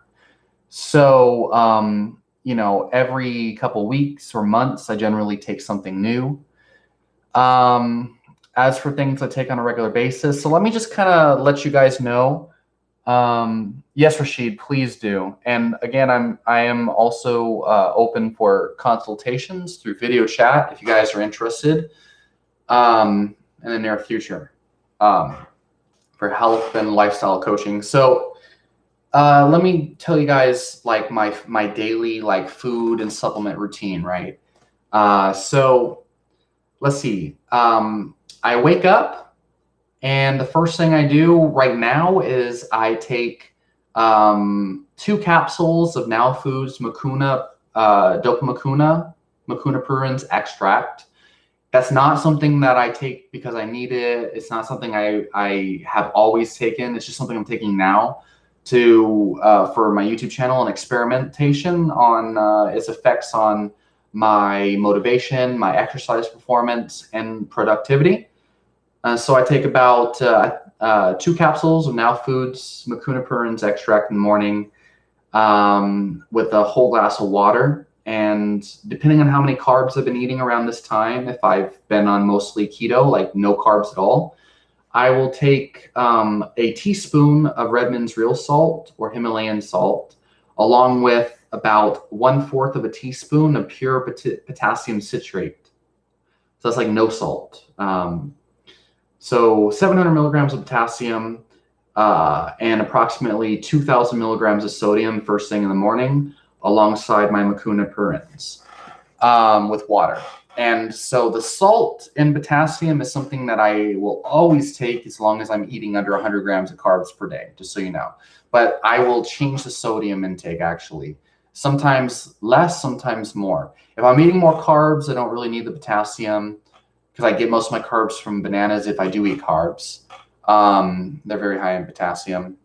Let's see. So a little bit of potassium and a lot of salt if I'm low carb. Otherwise, not really so much, but a little bit, right? And then, especially because I'm about to drink some kind of caffeine. So usually I start my day off with coffee. Lately, you know what I mean? It's been coffee. So I'll do like 4 tablespoons of the coffee grinds in my coffee pot. I might do more or less depending on the day. I might add some loose leaf black tea, some yerba mate into my coffee pot, some green tea, depending on the effects that I want. And so I'll brew that coffee, then I'll blend it with 2 to 4 raw eggs. Lately, it's been 2. I'll mix a scoop of whey protein in there lately. It's not something I do always. And I generally will blend some coconut oil in with it as well. Now, that is if I want, if I'm not training fasted, right? So I'll do the coffee, bulletproof coffee with protein and all that blended. And that serves as a morning meal, usually around 8 or 9 a.m. And then I do like max effort deadlifts and strength and conditioning until 11:30. Then I do either a Muay Thai session or a Jiu-Jitsu session at 11:30 or immediately after strength and conditioning. And then I will go straight to whatever Muay Thai or Jiu-Jitsu after that around 12:45. So I'm literally doing strength and conditioning and Jiu-Jitsu and martial arts from 9 or 10 a.m. all the way until about 2 p.m. is when I finally get done and go home. Okay. And so that coffee and everything is generally what sustains me until then, because it has all the eggs and stuff like that, the protein.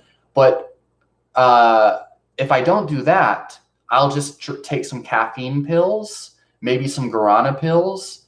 And I've done no caffeine for a while, but I'm in a point in my life where the benefits of 30 days to get over withdrawals of no caffeine, there's no benefits and there's more negatives. So you could say I'm addicted to caffeine. I don't really care because I've actually gone on nothing but green tea for a while, and I've done a lot of weird experiments and whatever. So, but a lot of days I'll train fasted and I'll just shove some, no, I don't take a multivitamin. I don't see any reason for anybody to take a multivitamin at all. But a lot of times, especially when I'm doing keto, when my carbs are low, like I've actually been messaging with Robb Wolf on and off. If you don't know who Robb Wolf is, he's one of the founding fathers of paleo and leading experts of keto for over 20 years now. He founded one of the very first CrossFit gyms. He's an amazing guy. And I've talked to him on and off through Instagram private messages. And he was telling me about periodizing your carbohydrate intake so that I could get the benefits of keto, stay in a moderate state of ketosis, and still during some days, if I need them, carbohydrates. But I don't really do carbs very often unless I'm in the heat of an extreme period of training, which I'm always training a lot. So yeah, generally speaking, I'll fast and just take caffeine supplements in the morning. And I've been experimenting with like L-theanine after training and conditioning and before my martial arts. And seems to kind of help me stay in the moment and stuff and really pay attention to my instructors. And then after that, after, my 4-hour like martial arts and strength and conditioning crazy routine, I eventually eat around 3 p.m. lately. And generally I eat about a pound of meat, sometimes a whole block of cheese or something. I do so many experiments, it's not very consistent, but I don't take multivitamins or anything like that. And then I have lately I've been doing my Mucuna and Ginkgo biloba once in the morning and then once around 5 p.m. in the evening before my evening jiu-jitsu sessions or whatever. Sometimes I'll have clients to train or like I'll have a security job to do in the evening. So I take my Mucuna and everything around 5 p.m. And so my first official meal of the day is always around 3 p.m. as of late. And then around 9 p.m. or so, I'll generally have my last meal. But really, it doesn't matter because I'm so metabolically flexible and fat adapted that my meal timing doesn't matter. Unless I'm low on sleep and I'm doing something really fucking boring, then I don't really care, Like right now, I've been on this for 3 hours. I haven't even had one solid meal today yet. And that's one of the main reasons why I do keto. So Yeah, and then before bed, okay, I admit I do like to take magnesium before bed, but it's not necessary for bowel function or for sleep or anything like that. As long as I keep my carbs low, I notice I have great sleep. I don't know why. I think that that's because I actually, for me, I think I know why, but I don't think everyone needs to limit carbs to go to sleep, but it's very powerful. Let's see. Do you take a and yeah, so I don't see any reason to take multivitamins. Um, I don't think unless like, I think if you have like a certain deficiency that you're trying to remedy, like if you have symptoms of a certain remedy, you can try taking, that individual nutrient to overcome that. But the whole multivitamin is not really a good idea. Jason Strappa says, "Put a shirt on, you goddamn barbarian." So for those of you, so first of all, let me just say, Jason, damn it, Bobby! I know he hates it when I say that. But Jason Strappa, for those of you who haven't seen it yet, watch my interview of Jason. He's a really good friend of mine. Awesome guy. I interviewed him a couple weeks ago. He actually put his leukemia into remission back in early 2017, eating a ketogenic diet. He accidentally put his cancer into remission eating a ketogenic diet. And I have a interview with him from a couple weeks ago. His name is Leukemia Slayer on Instagram. So go follow him if you aren't already. Lots of awesome content and information on his Instagram. He's starting to post. Overall, awesome guy. And no, I don't know. I mean, Barbarian, sure. Yeah, look at me, I'm stacked. Oh, damn it, my armpit's cramping. Yeah, but I think I'm a little bit too sexy and whatnot to not put a shirt on. So listen, you guys, it's been almost 3 hours now. So ask me some questions here. If I don't get 3 questions here in the next like 15 seconds or whatever, I'm going to head over to my fridge and make myself some food. I'm going to end this stream. Okay, you guys? And if any of y'all who have been watching can timestamp this video for me, you are a legend. Otherwise, I'm going to try to make some timestamps. Sadie Lamp Duo. So go ahead, anyone watching this, subscribe to Sadie Lamp Duo. Okay, that's my biological father. That's my dad right there. The man who gave me my awesome genetics, and his wife. They actually have awesome music and do music covers and shows on YouTube. So they play music on YouTube. Go ahead and follow. Go and subscribe to Sadie Lamp Duo if you're not already. And let me just say, hope you, Eric, my good father over there, I hope y'all are doing great, you and your wife. And I do watch a lot of your music, by the way. And thank you very much for watching my stuff, Dad. I really appreciate that. Glad that we have this YouTube connection, right? We'll have to get in touch here soon. I have to give you a call. I've been really busy lately. Let's see. Now What I Mean says, how to fix personage Turner syndrome.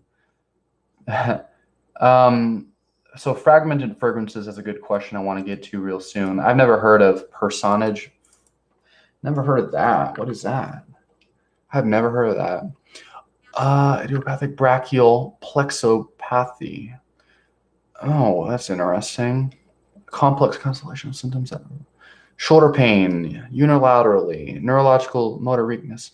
Okay, Not What I Mean. So my first recommendation would be to look towards eliminating nightshade vegetables from your diet, and possibly try a 100% carnivore diet for 2 weeks if you have not already. I think you mentioned Paul Soldino earlier. So, that's a really good place to start. I would just do beef, salt, and water for at least one week and see if your symptoms resolve. I haven't looked up enough into that, but since it is a syndrome, typically what that means is a complex of symptoms that doctors don't know what the hell is going on there. And so there could be a variety of different things. Again, research the name of that and then Reddit and Google and look to see if you could find anyone who's actually cured that. Oh, meat and jasmine rice. So because there seems to be neurological symptoms involved, you might want to you might want to remove the jasmine rice. And for me personally, I've actually found bananas to be a safer carbohydrate source than jasmine rice because I used to really be big on jasmine rice myself as a carbohydrate source. But I think because it is technically a refined carbohydrate, there are potential for certain gut imbalances and nutrient deficiencies as a result of production of energy from the carbohydrate without the synergistic nutrients required. A long, stupid kind of thing to say, really, without solid evidence. But I would try going keto really for a while, remove the jasmine rice for a while, or try switching to bananas for a while and see if it resolves. See if maybe having some ketones in your blood for a while might resolve the inflammation. I can tell you when I first went carnivore back in November 2018, I actually had pulled my groin real bad, and doctors were telling me I wasn't going to be able to do any heavy lifting or anything for months. And after a week of going strict carnivore, I was actually clean and jerking and doing power snatches and bench press again, and heavy deadlifting within 3 weeks. So, and I didn't feel any pain in my groin after a while. So, but yeah, I mean, I would look into just doing a strict, meat, salt, water diet for a while. No jasmine rice, especially because you don't really need the jasmine rice. Why are you even eating the jasmine rice? Not that there's anything wrong with that, but, I don't think that you should, if you're trying to solve this type of problem, I would be curious as to know if maybe that would help. Let's see, Dan Gillespie, so fragmented fragrances. So there's some really, Jason Strapa, lots of really good questions here. So let's start with fragmented fragrances. Do you consider watching girls and cams a form of pornography? Yes, absolutely. And I actually have a girl that I used to kind of have a fling with back in the day, way back in 2011. Cute little girl, but very promiscuous, way back in the day. We used to kind of see each other or whatever back in the day. And she turned out to be a cam girl now. Well, anyway, yeah, watching girls in cams is definitely pornography. And let me tell you this, if you're trying to remove pornography and hypersexuality from your life, like if you're trying to reprogram your sex drive towards, real girls and stuff like that, then you want to remove all forms of digital arousal, okay? So Instagram, for example, a lot of my friends, they're fitness models and stuff, and they're posting these really hot workout videos where they're purposely showing their butt and these tight shorts and stuff, bending over and stuff in front of the camera to get more subscribers and stuff. And here's the thing is, don't think about what is pornography and what is not pornography. It's about the intention. So I know for a fact that if I allow myself to watch these beautiful fitness girls on Instagram, that they're going to trigger a relapse, okay? Because what are cam girls? Watching sexual arousing girls that I want to have babies with doing sexy things. That's going to make you want to relapse, right? And what about girls on Instagram it's the same thing. Now, don't be one of those people who don't even check girls out in public, to try not to relapse or whatever, because your whole goal should be reprogramming your sex drive towards real women out in public. You know what I mean? And so cam girls is horrible. Limit your exposure to Instagram and even scrolling. Lalito, don't even apologize. I'm going to get to your question here in a second. Okay, that actually looks really awesome. I will answer your question here in a second. So let's see. Jason Strappa, the Strap Master, says, thoughts on the reactive oxygen species theory of obesity and long chain saturated fatty acid intake recommendations. Oh, yeah. Asking the good questions, my friend. Thoughts on the reactive oxygen species of obesity. Okay, so the theory of obesity and reactive oxygen species. So first of all, let me tell you. Okay. So the exact theory you're talking about, I have not actually dug too deep into, as in like, oxidative damage, reactive oxygen species, and this types of things actually causing obesity. There are a variety of different people who have different theories revolving around that theory. One of them would be people like Ray Peat, who actually believes stress in general. That means, metabolic stress. That means physical stress, emotional stress is what's driving obesity and all sickness. And this goes back to the guy who created the general adaptation syndrome, believing that it's actually the stress of the organism that creates obesity and these types of chronic diseases. That to me is nonsense. I'll tell you that right now, but I don't think that's what you're asking. The idea of reactive oxygen species and oxidative damage and stuff like that, creating chronic inflammation and stuff, and leading to obesity. So look, here's what I think. Okay. So first of all, there's a direct correlation between reactive oxygen species and obesity. You know what that correlation involves? A high intake of inflammatory foods that promote oxidation and too much reactive oxygen species and not enough resolving of that oxidative response. So let's see, obese people tend to eat lots of sugar. Obese people tend to eat lots of polyunsaturated fatty acids, low linoleic acid, right? 18 fatty acid. People tend to eat a lot of food that damages their body in a variety of different ways. And so obese people probably eat a lot more foods that create reactive oxygen species than healthy people. But I'll tell you this, there's plenty of people that are creating a high burden of reactive oxygen species in their body that are not obese, or, like what I would call obese, which would be, loss of visceral fat and stuff like that. I'll tell you this, though, people who eat the foods that create reactive oxygen species, they're going to become obese through excessive caloric intake, through insulin resistance, and through creating cravings in and of themselves that make them want more foods that create more damage in a never-ending spiral. So I feel like there's definitely going to be correlation. I don't think that there's a lot of causation as far as like the actual, like, look at this. When you go and exercise, that's going to create reactive oxygen species, right? Especially if you're exercising from a exogenous carbohydrate fuel diet, okay? You create reactive oxygen species through exercising. But does exercise create obesity?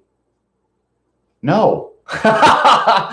So Jason, if you're still on there, can you tell me how you can justify reactive oxygen species creating obesity when things like sauna and fasting, I believe they create reactive oxygen species, which, and exercise creates reactive oxygen species. So how can these things that we know resolve obesity but also create reactive oxygen species, how can they contribute to obesity? It doesn't really make sense. So then he asks long chain saturated fatty acid recommendations. So look, so So there's this whole idea that stearic acid increases your metabolic rate and has various mechanisms for directly burning body fat. I'm going to send you some stuff that goes in depth. Yeah, please do. Please do.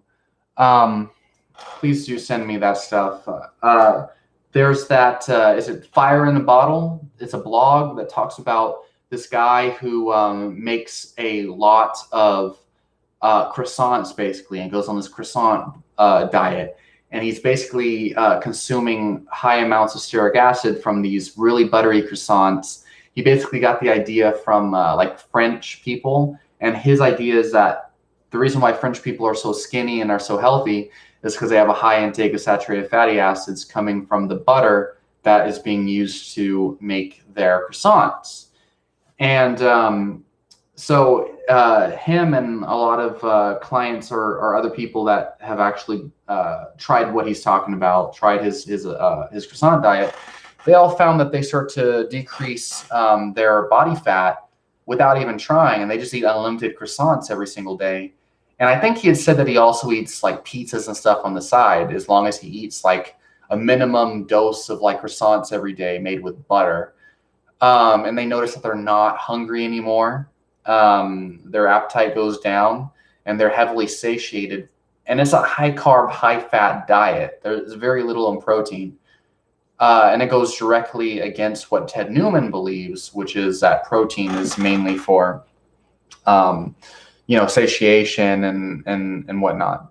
And so as far as, the stearic acid and increasing metabolism and burning body fat thing goes, like that is something brand new, basically, as far as mainstream health and nutrition science is concerned.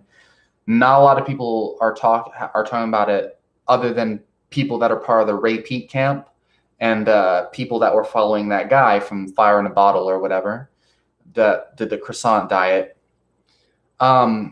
So as far as saturated fat being an essential nutrient, I don't really see a whole lot of data to make saturated fatty acid recommendations. But what I will say is, if you eat a diet that's low in linoleic acid, right? And I'm probably saying that wrong. And it's the 18 fat, 18.3, is it 18.2 or 18.3? I don't remember. But linoleic acid, okay, polyunsaturated omega-6 fats, if you keep them to a minimum and you eat animal products that are naturally low in them, you're already going to be getting a pretty high ratio of saturated fats. And so if you're following a low carb diet also, and you're trying to get adequate calorie intake that sustains your basic metabolic burn, you're going to be eating a lot of butter and stuff like that too. So, olive oil, it has mainly monounsaturated fats, but also has a pretty high concentration of linoleic acid when it comes to,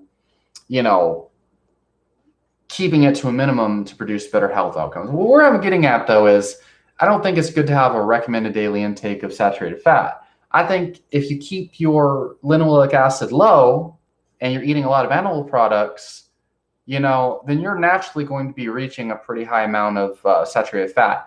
And I think it's more important to have a minimum, like a maximum daily intake of linoleic acid. And as a side effect, you're likely to have higher saturated fat intake in general, depending on the overall concentration of your diet. Now, I will say you're probably going to send me some information that makes me question whether we should have a recommended daily intake of saturated fat.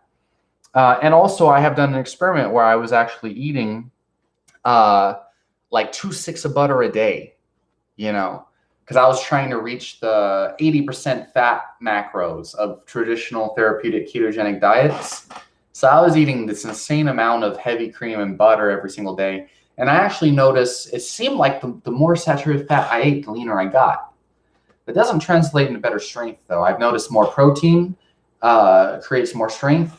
But yeah, so there's a possibility that saturated fat, for whatever reason, has like individual independent fat burning effects or something. So I don't know. I'll have to see why I started getting leaner on that high saturated fat intake. And also, a lot of people say that they notice eating more fat seems to make them leaner. I don't know why. Even though I was eating like 4,500 calories a day, which is over 1,000 more than I was eating on a high carb. Let's see. So, Lalito Guardado, are you still there, Lalito? If you're still there, please let me know. I'm about to answer your question. I'm sorry it took me so long to get back to you. My bad about insane questions, but why is it that medical doctors want us on prescriptions so the reason why is, number one, you have to understand that the pharmaceutical industry, so it's a long story, but it's the same reason why mainstream government agencies, why the American Diabetes Association recommends whole grain products for diabetic patients and a minimum of 150 grams of carbs a day. The people who fund medical research and modern medicine and stuff like that, the pharmaceutical industry is the one who creates most of the curriculum that they learn. Medical doctor, we have to ask, what exactly does a medical degree give doctors the privilege of doing? A medical degree gives doctors the ability to prescribe medications, recommend people to surgery specialists that they usually don't need, and diagnostic testing. So a medical degree is just basically legalization of prescribing medical drugs and therapies.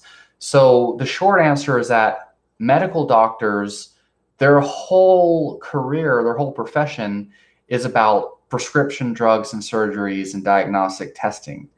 They study medicine, medical drugs, medical therapies. They're literally doctors of pharmaceutical.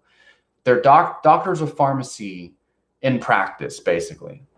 And that is the short answer, is that their entire degree and education is surrounding pharmaceutical drugs.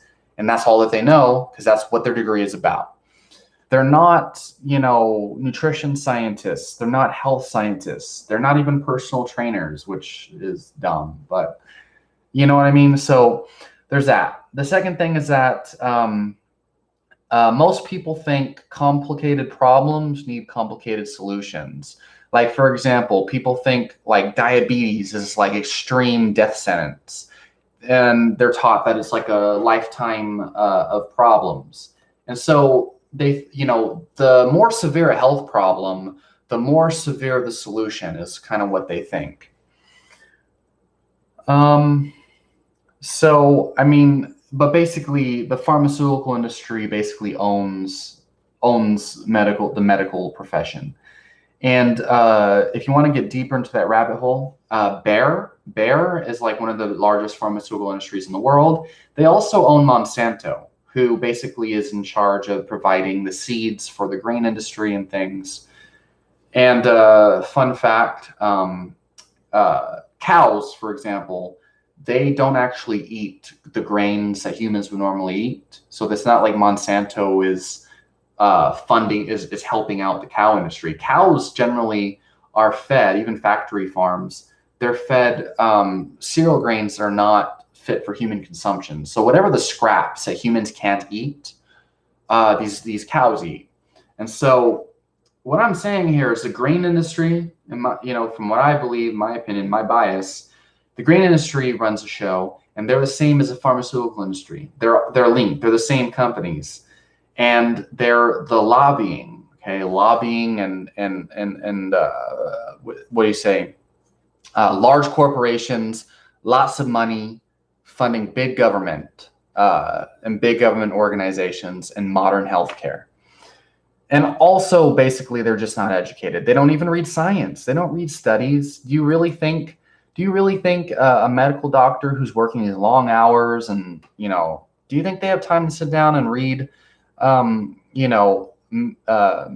studies all day like I do? No, not really. Not really. So yeah, they're ignorant, unfortunately, but it's changing now that we got the internet and stuff like that, and a lot of patients are educating their doctors on nutrition. And I mean, people are reversing their illnesses naturally now, and doctors are being forced to see it. And most doctors, they try to turn a blind eye. They're like, no, no, nope, that's a placebo effect. There's no way you could have done it. They'll get angry at you if you do a carnivore diet. They'll deny you as a patient. Lots of just really bad things. They're a lot of them are stubborn and stuff like that. Let's see. Um, Fragmented Fragrances says, I want to send you some good yerba mate when I put some money on my debit card. How do we mail you a gift? Hey, I really appreciate that. And that sounds really awesome. You know what, Fragmented Fragrances, if you can add me on Instagram and send me a DM, I'd love to talk to you and maybe we can get that going. I really appreciate that. I'd like to taste the good yerba mate brand that you're talking about here. That would be amazing. And, I'll give you a free consultation for that yerba mate if you'd like. That sounds awesome. I really appreciate that. So hit me up on Instagram. Look for Wolfgang Lozana, on Instagram. Let's see. Jason Strappa is going to send me the stuff. Now What I Mean says to explain my ex tattoos. So these tattoos here, I got these in 2011. I was in a band called Ninjas from Texas. And these are 3 X's because at the time I was completely straight edge. No smoking, no drinking, no alcohol. Of course, I did have a lot of promiscuous sex, but that's what straight edge is. It's like free from addictions and stuff. And so that's what the 3 X's stand for. I mean, I don't do drugs. I don't smoke. I don't really drink alcohol.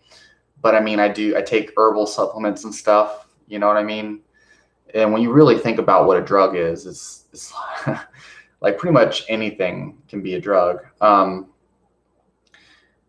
Yeah, so I was in a band, Ninjas from Texas. We played shows and stuff. But, also now, I mean, I do martial arts and stuff. So this is a shuriken, and these are actually ninja swords. And it's 3 X's, but they're also like ninja swords and like a throwing star. And since, I've been doing, kickboxing and Muay Thai and jiu-jitsu for since 2012, like karate and all that, I've been, getting more and more serious since then. And since 2018, I've really been training harder. So that's what it stands for now. And then fun fact, this is a thorny vine that leads up to a sun. And basically I used to have this line of lyrics that I was singing in my band. I will kick you into the dirt, you won't return. I will rise up to the sun and watch you burn. I have music videos and studio recordings actually on some of my older YouTube videos on other channels. Desecration and Demise and From Dreams and Ninjas from Texas. You could probably find videos of me doing badass vocals. I used to have long blonde hair in those videos. If you want to listen to them, one of my studio recordings actually has this line. So let me know. From Dreams, Sands of Time is a song name. That's what this comes from. But basically it means that the sun represents reaching your goals, and a thorny vine is a path to success. And the path is going to have obstacles, and then you'll reach the sunlight. That's basically what that really means. But it was also a big fuck you to my ex-girlfriend for cheating on me and shit. But that was a long time ago. That was back in 2009 when I got cheated on and everything. And I got these for free. So, and I also got a staph infection. I got MRSA infection back then from these tattoos, unfortunately. Yeah, price you pay for cheap tats, right? Let's see. Medical industry complex, blah, blah, blah. Lalito says, yeah, they be bullying their patients and want us sick with. So listen, I do not think that doctors are bad people, and I don't think doctors purposely want their patients sick. I think some care more than others, and some are more negligent than others. I think, because a lot of my friends are doctors or in the medical profession. Most of them, they get into medical medicine because they want to help people, but they just don't realize the propaganda and misinformation that's taught to these people. And what would you say the complete like blind paradigm that they teach you, that food is not medicine and herbs and supplements are quackery and stuff like that. Lalito, my Instagram, it's at Wolfgang Lozana, and really just search up Wolfgang Lozana. That's my channel name right now, and that's my full name: WOLFGANG LIZANA. Now what I mean asks, is circumcision a good idea? Here's some too much information for y'all. I was not circumcised at birth, but when I was younger and experimenting with masturbation, I tried fucking a bar of soap in the shower and somehow ended up cutting a part of my penis that attaches the pink part to the skin. And sorry, it's too much information and graphical, but yeah, I basically self-circumcised myself on accident. It was stupid, and I wish that never happened. Masturbation was never the same after that. And I think I was like 12 at the time when I did that. A long ass time ago. But is it a good idea? Look, I don't think circumcision is necessary. I don't think that I don't know why they ever like thought that it made sense to do something like that. And I'm pretty sure that when you get circumcised, it actually makes sex less pleasurable later on in life. It cuts off a lot of nerve endings responsible for orgasm. Is it a bad idea? I don't know. Does it cause some kind of trauma to the child? Probably, maybe. I don't really know. Yeah, I don't think it's really I don't really see a point in doing it though. So, yeah, you guys. So if I missed any questions, Now What I Mean says, I just eat 1 meal a day. That's why I was eating the rice. What was you're talking about, that issue you had. Oh, well, okay, so you're eating 1 meal a day and you think that rice is going to help you with that. If anything, rice is preventing you from, staying fat adapted, really. There's no, okay, so you eat 1 meal a day. What does that have to do with eating rice? I was doing 1 meal a day for December 2019 up until like February of this year. And I ate nothing but meat. Most people who do keto or who do like carnivore eat 1 meal a day. Why do you need rice for 1 meal a day? If anything, it's just offsetting you. You're displacing, for all that rice you shove in your stomach, you could be eating a whole nother pound of meat. You have no requirement for the white rice. If you want a good carbohydrate source before your workout that won't kick you out of ketosis for too long, you should do maybe 1 or 2 tablespoons of dextrose powder in your pre-workout, and just make sure your exercise is extra vigorous, and you'll be back in ketosis within 4 to 12 hours, maybe. So I'm going to end this live stream here. If you have any final questions, I'll try to answer them really, really quickly, but I need to eat. Damn, this has been a 3-hour live stream. So I should probably end it. Listen, you guys, I really appreciate all your questions. Keep in mind, I'm planning on starting nutritional coaching, lifestyle coaching, and stuff like that. If you have problems you want some guidance on some of the problems you might be having, obviously I'm not a doctor. I'm not diagnosing medical problems or anything. I'm just sharing knowledge and, giving some of my own knowledge and stuff like that, my own information. Definitely not a doctor, not trying to be a doctor, but I will do nutritional coaching. So many people have been asking me about it.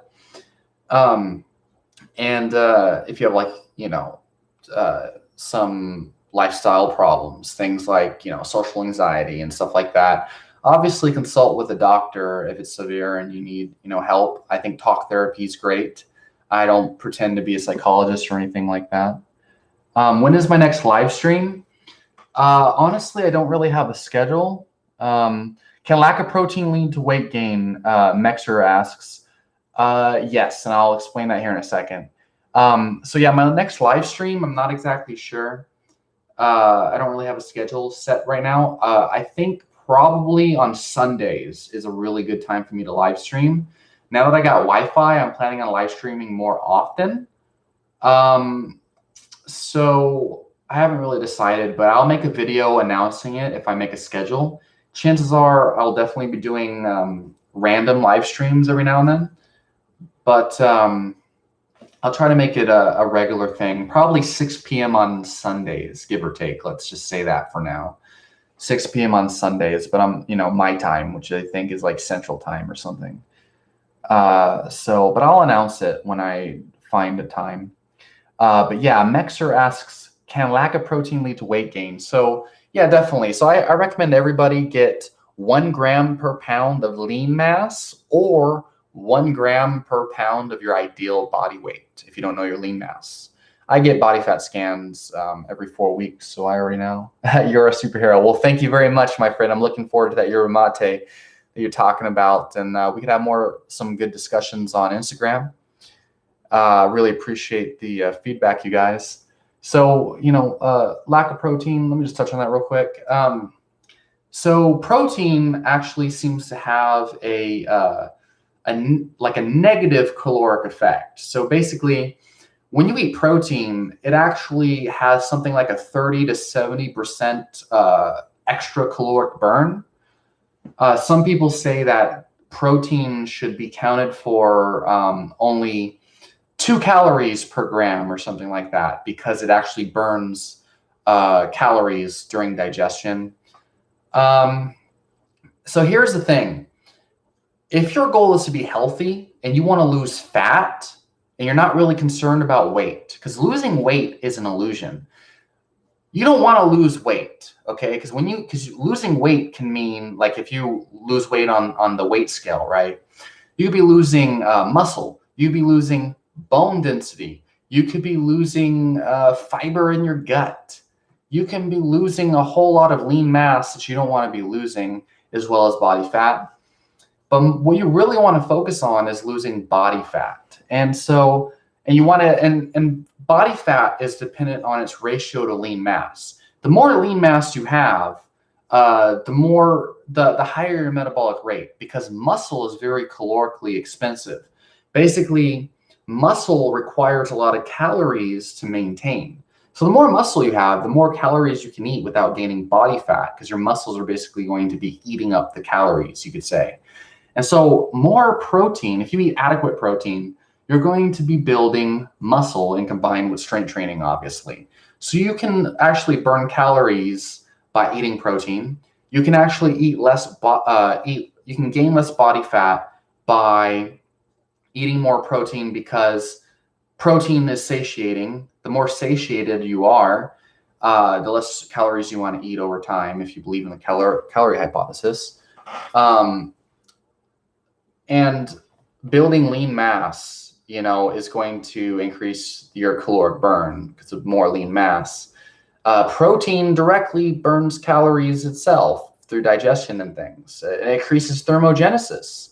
So there's multiple reasons why protein actually burns body fat. I've actually made videos before. I made like a 40-minute video where I explained why calories in versus calories out is not a healthy model for people to look at weight loss from. But I deleted the video just because I know how many dumb people who can't think nuanced and whatnot, they just like comment and tell me I'm an idiot without actually watching the video. But yeah, I mean, protein does lead to weight gain. So yeah, I'm going to try to do these live streams every Sunday at 6. Follow me on Instagram at Wolfgang Lozana. Yeah, thanks a lot, Mexer. I like that. Mexer, that's an interesting username. Yeah, so hit me up on Instagram, hit me up on Facebook, and leave your questions and comments down below. hit me up if you guys are interested in nutritional and lifestyle coaching. And I will talk to you all again very soon. Thanks for watching.